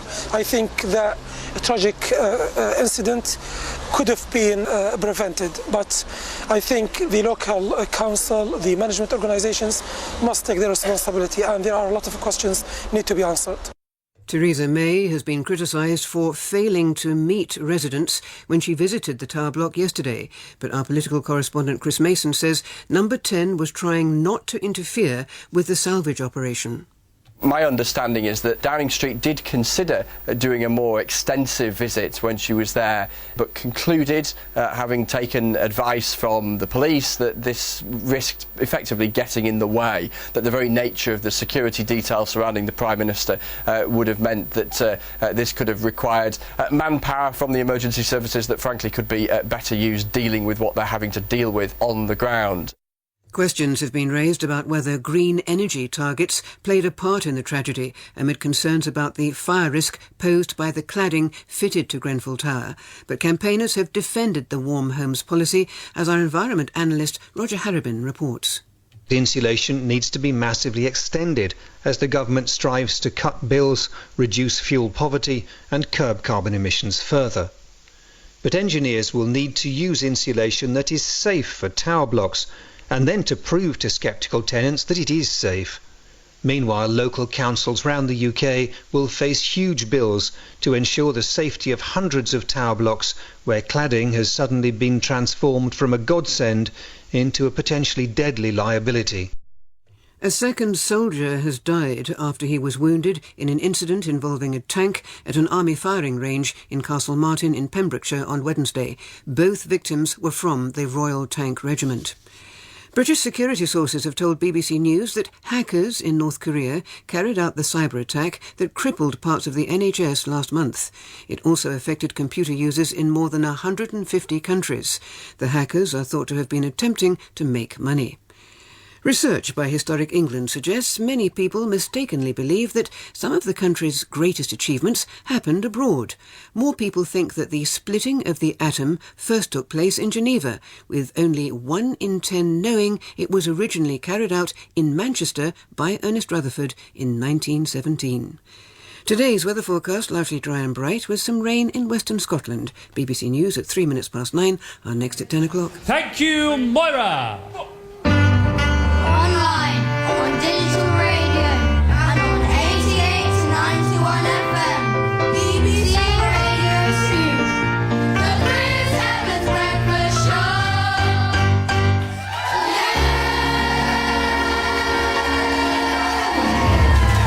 Okay, on the way we are digging for gold. After Michael Jackson, here we go.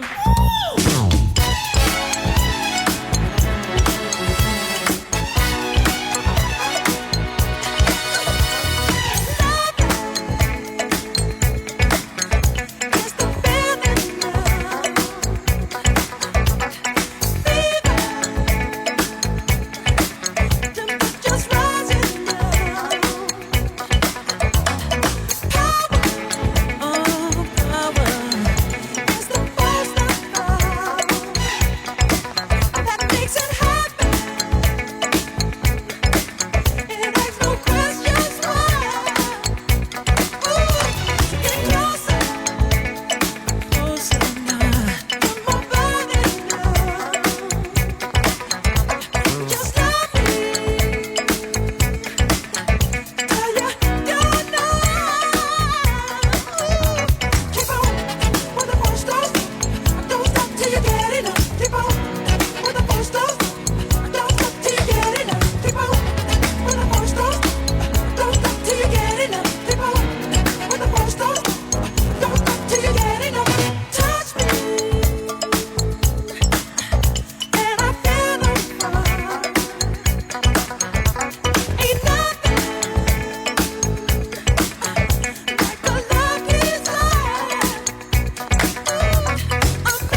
Jackson, don't stop till you get enough fun. We won't, because we haven't had enough quite yet, because we need to find out who our gold winners are for 500 Words 2017. We're live here from the Tower of London. It's over 1,000 years old. It's been here since 10... Actually, it's not. It's just short of 1,000 years old. It's been here since 1078. The bit we're in is one of the banqueting halls. And this is fairly new. This is their sort of new extension because it's only 600 years old. The paint has barely dried.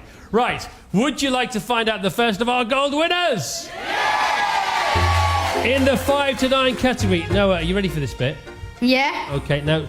It's all right. Nobody at school will know that you're here, all right? Okay. All right, they won't. It's fine. It's fine. It's just between us in this room. All right. Joining us now is an Emmy and BAFTA-winning actress. Since hitting the heights of Hollywood in Logan's Run, she's shone in the TV adaptation of The Railway Children. And her sister Julienne in Call the Midwife. Noah, it's over to you. It's the joyous Jenny Agutter! Yeah! Hi, Jenny. How you doing? Nice to see you. Come over here. So, first things first, we need the news scoop, if you don't mind, Jenny. By the way, it's great to meet you. Will there be a Series 7 of Call the Midwife? Indeed there will be, yes. We're busy putting it... Your Royal Highness, it's fine. It's in the bag. OK, that's excellent. And what about a Christmas special? And, of course, we have to have a Christmas special. For us, that wouldn't be Christmas without doing it. Now, yes, last year you went overseas. What about this year? No. Well, I shouldn't really tell you too much, but no, I think we're home. We're home. Tell us a bit more. Come on. Would you like to know this a bit more? I'll tell you that it's home and we're cold. I can tell you that much. All right. OK. And there's some babies born. Well, how compelling. That's it. We're hooked now. Right. So you've read the goal-winning story. You've rehearsed it. No pressure at all. I'm very nervous. I really am very nervous. Are you? Yes. What did you think of it? I think it's wonderful. Telling a short story is really, really difficult. Right. And to create absolute interest from the beginning all the way through is quite a task. And this totally does it. And it really makes you think. It's a gorgeous story. All right, it's time to find out who is the gold winner in this year's 500 Words 2017 in the 5 to 9 category. It's over to you, Jenny. I can reveal that the Gold Award winning story in the 5 to 9 age category is The Kindest of Strangers by Lauren Cook. Big cuddle from Mum. Come and stand up. Congratulations. I've noticed, by the way, lots of people, mums and dads mostly, craning their necks, trying to see where I'm hanging around, to try and get a heads up if they've won the story, so I had to come the long way round. Lauren, congratulations. How does it feel to be a gold medal winning story writer? Amazing. Tell us a bit, I bet it does. Tell us a bit about writing your story. Where were you? What were you thinking about? What made you write about a homeless person? Because at Halloween I was a corpse bride, and that gave me the idea. Well, what a brilliant idea. Have you got any other ideas for stories? No. Well, I bet some will come, because this one is absolutely ace. Are you ready to take over the whole of Radio 2 with Jenny Agutter and your gold medal winning story? Yeah. Here's Jenny Agutter with my story. Brilliant, brilliant.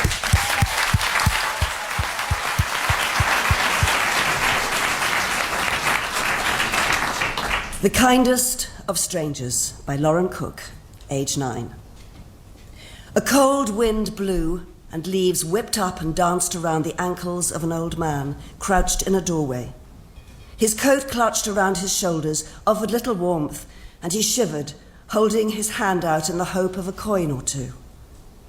Around him people hurried by, wrapped in thick coats and scarves, bent into the wind, oblivious to him. It was 2 whole days since he'd eaten, and his stomach growled with hunger. Just then, something caught his eye. His heart leapt at the sight of a coin falling close to his feet. He picked it up, turning the coin over in his hand. It was enough for a cup of tea and something to eat. His mouth watered, and he pulled himself up from the pavement and turned to the shop window behind him. Light poured from the window of the tea room. He pushed open the door, and a wave of warmth washed over him. The woman behind the counter peered at him. Hungrily, he eyed the food behind the counter. Yes, came a sharp voice of the woman behind the counter. "Can I help?" He looked up. "A cup of tea, please," he said. "And a currant bun, too. Warm, if it's no trouble." "Take away." The woman spoke the words more as an instruction than a question. "Yes," he replied. She turned away to serve him, and he looked back towards the window. He stopped. There, with her nose pressed against the glass, was a small girl. Her hair was matted, her hands dirty, and her clothes hung like rags on her small body. Even through the window, he could see the dark circles under her eyes and the grey colour of her skin. "That's £1, the woman snapped. The old man handed over the money. He glanced back to the window and at the little girl, shivering in the cold. Shuffling to the door, he pulled it open. The girl turned at the sound. "You look cold," he said. She nodded. "Here," he said, offering out the paper bag. "You need this more than me." His stomach growled angrily in protest. The girl eyed the bag, then reached out and grabbed it. "Thanks, mister," she said, and she ran off. He watched her disappear into the darkness of the night. "Hey, where have you been?" a boy called out to the girl. "What you got there?" "Some old bloke gave me a cake he didn't want." She opened the bag and peered in. "Yuck," she said. "Currants. I hate currants," tossing the bag into a nearby bin. "I'm stuffed anyway," she laughed. "I've eaten too many sweets." "Come on," said the boy. "We're not finished trick-and-treating yet. Your outfit's wicked, by the way. You look half dead." A cold wind blew the leaves and whipped round the ankles of an old man, crouched in a shop doorway. His stomach growled with hunger as passers-by, wrapped in thick coats and scarves, hurried by, oblivious to him. Thank you, Lauren. Wow.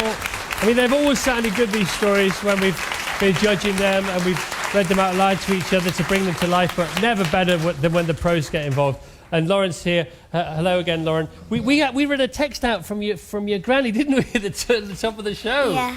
She's gonna she'll have fallen out of bed with excitement, won't she? Yeah. Her tea will be everywhere. Are you mum? Yes. Okay, how you doing? I'm about to pass out. Well, there's some tears there. Yes, I'm sobbing. What's your name?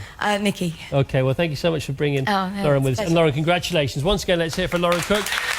And a gold star performance from Jenny Aguitar. Thank you, Jenny. Okay, 9:15. All right, we have some more live music. Anne-Marie's here. Please give it up for Anne-Marie to my left-hand side. This is Ciao Adios, everyone.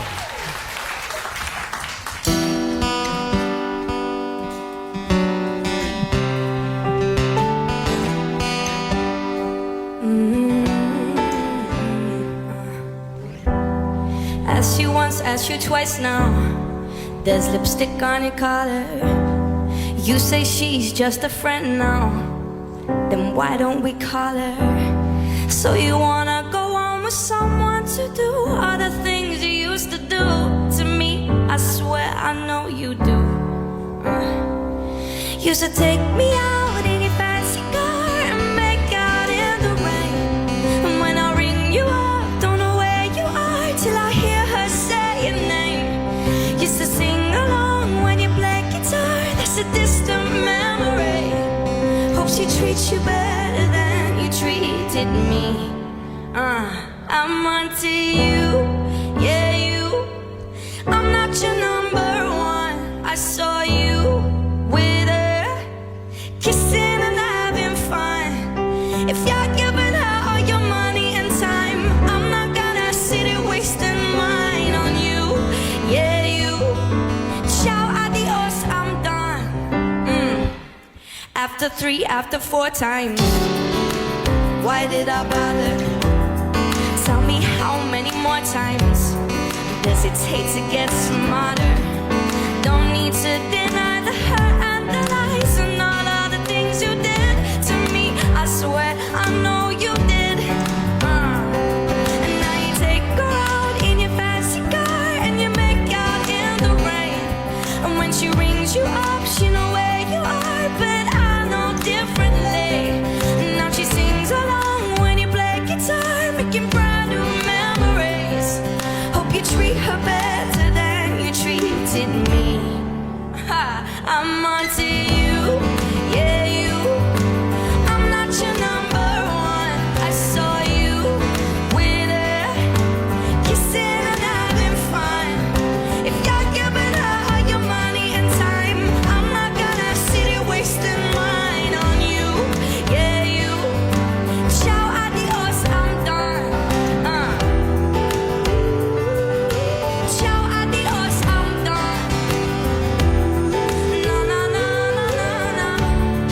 you optional where you are.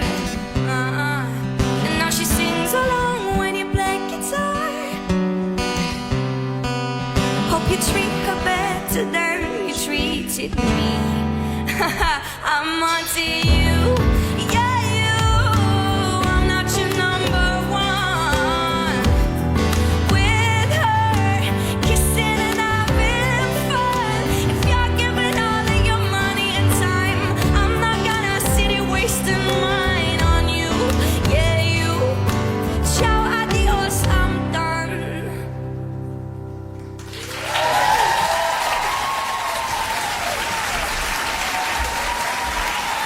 Wonderful.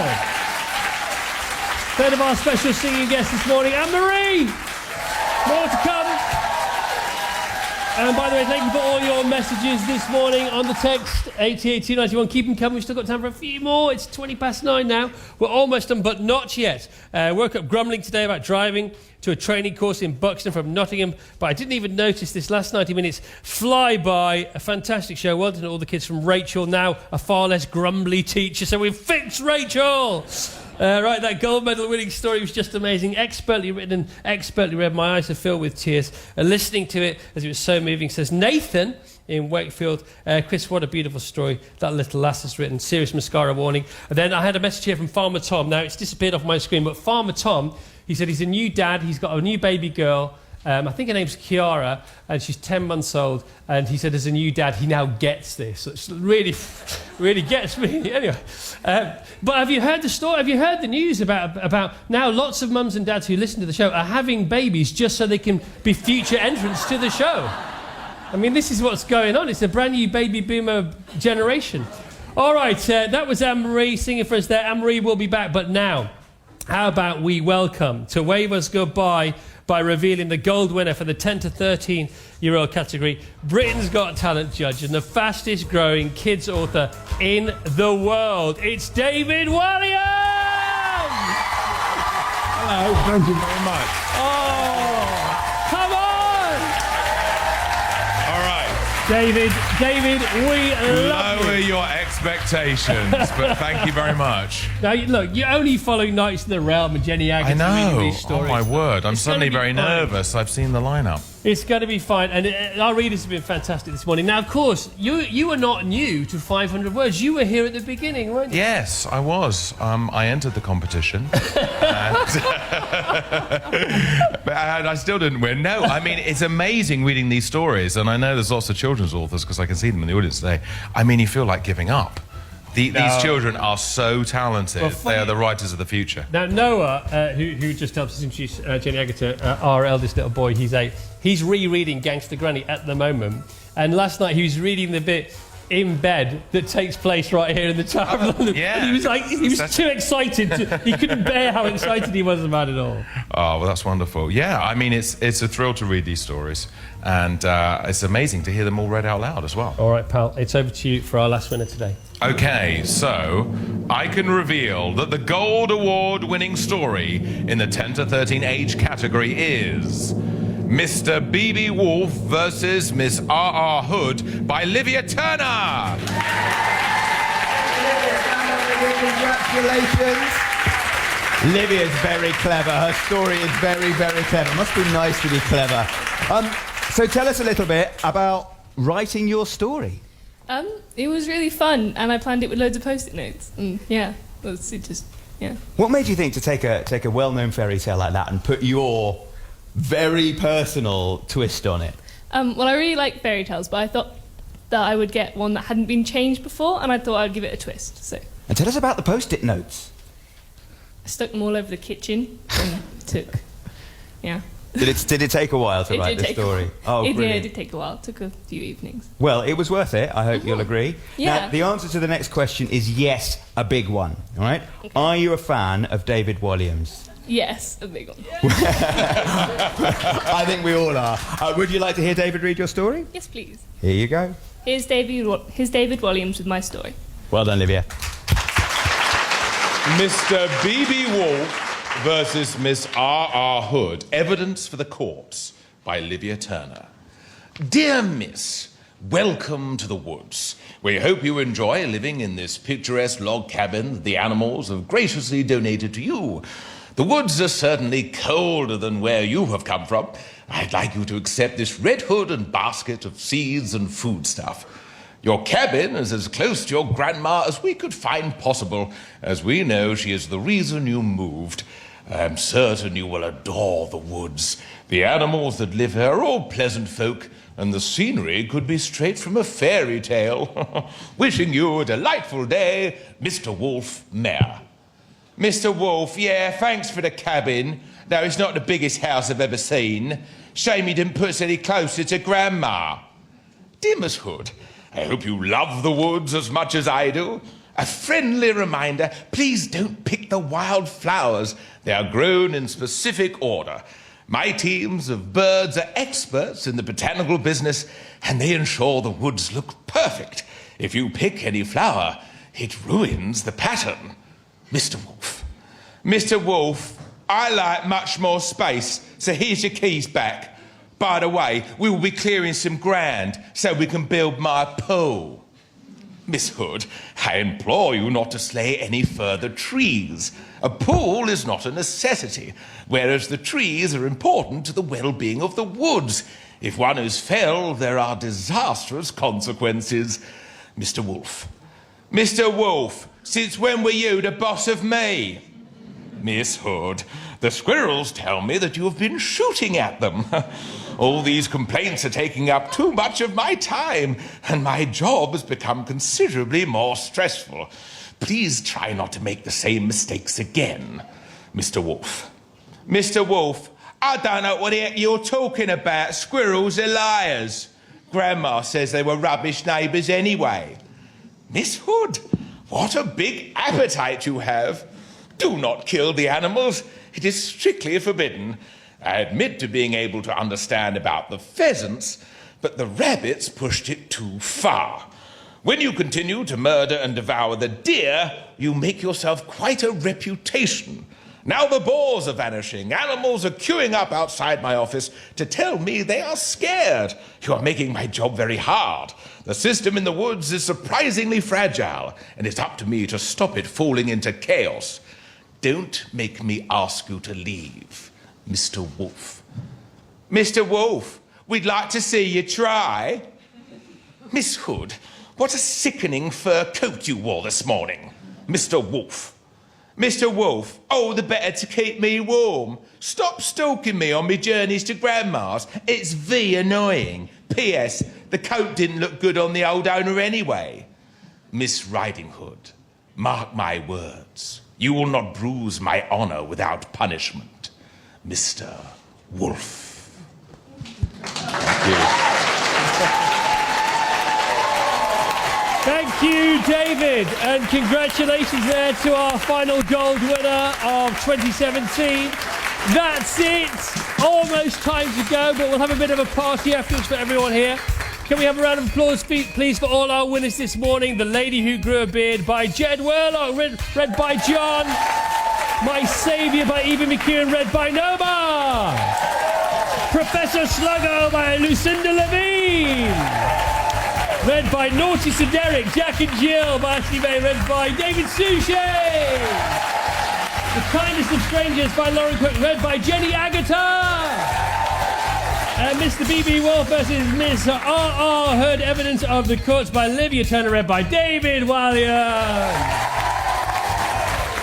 All right, thank you so much to all the people who've made this possible today. Thank you. Let's go to the back of the room to all our engineers here. 3 cheers for our engineers. Hip, hip. Hip, hip. Hip, hip. Guys, you've been amazing. As always, thanks to all our camera crews. Thanks to the Beefeaters. Yes. Thanks to the Radio 2, The Breakfast Show production team. Thanks, guys. Thank you to Her Royal Highness, the Duchess of Cornwall, our honorary judge, who's now going to come on stage and get together with the winners for a bit of a photo. And let me tell you, of course, we have the future queen here, but our queen, Vicky, you get on stage here. This little girl makes all this happen every year. She receives the first emailed entry in, entry number 1. She starts with that and she ends up here. And her and her team sort it all out. Her name is Vicky Perrin. She's an absolute genius. Without her, this would not happen. It's as simple as that. All right, Anne-Marie, you're going to play us out. What are you going to play for us now? We're going to do Ain't Nobody, Shaka Khan. All right, Ain't Nobody, Shaka Khan. Come on, let's hear it for Anne-Marie. Get up, everybody. Let's have a party.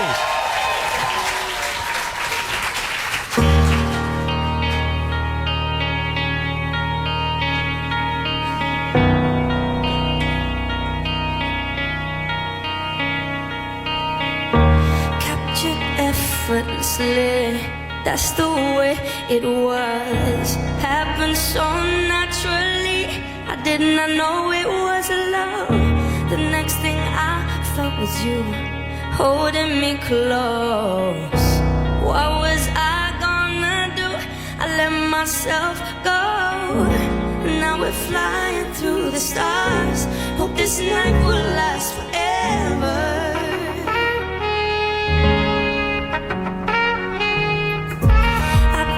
Waiting for you, it's been so long. I knew just what I would do when I heard your song. You filled my heart with your bliss, you gave me freedom. Knew I could not resist, I needed someone. Now we're flying through the stars. Hope this night will last forever.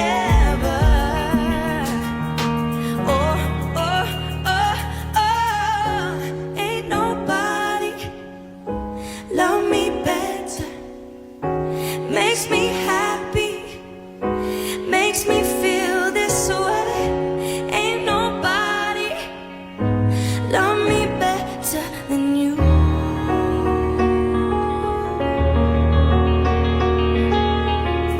I wait for night time to come, bring you to me. I can't believe I'm the one, I was so lonely.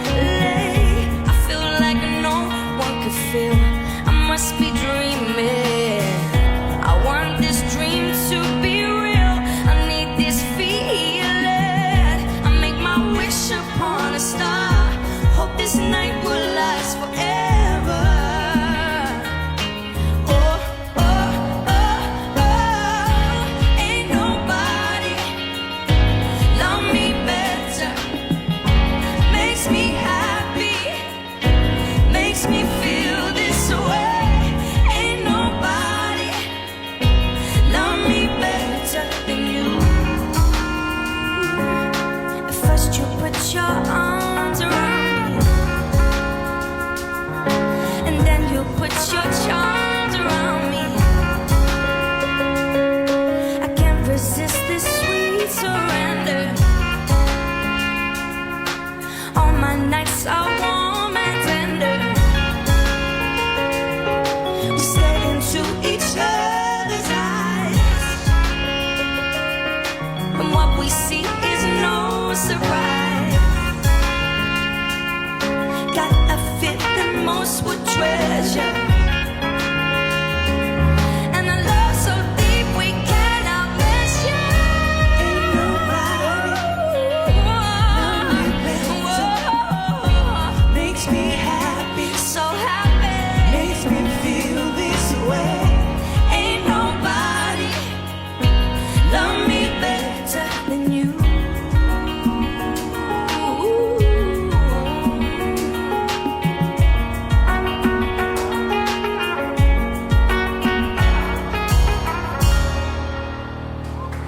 Let's hear it for Anne-Marie. Thank you so much, Anne-Marie. Have you had a good time? Are you going to enter next year?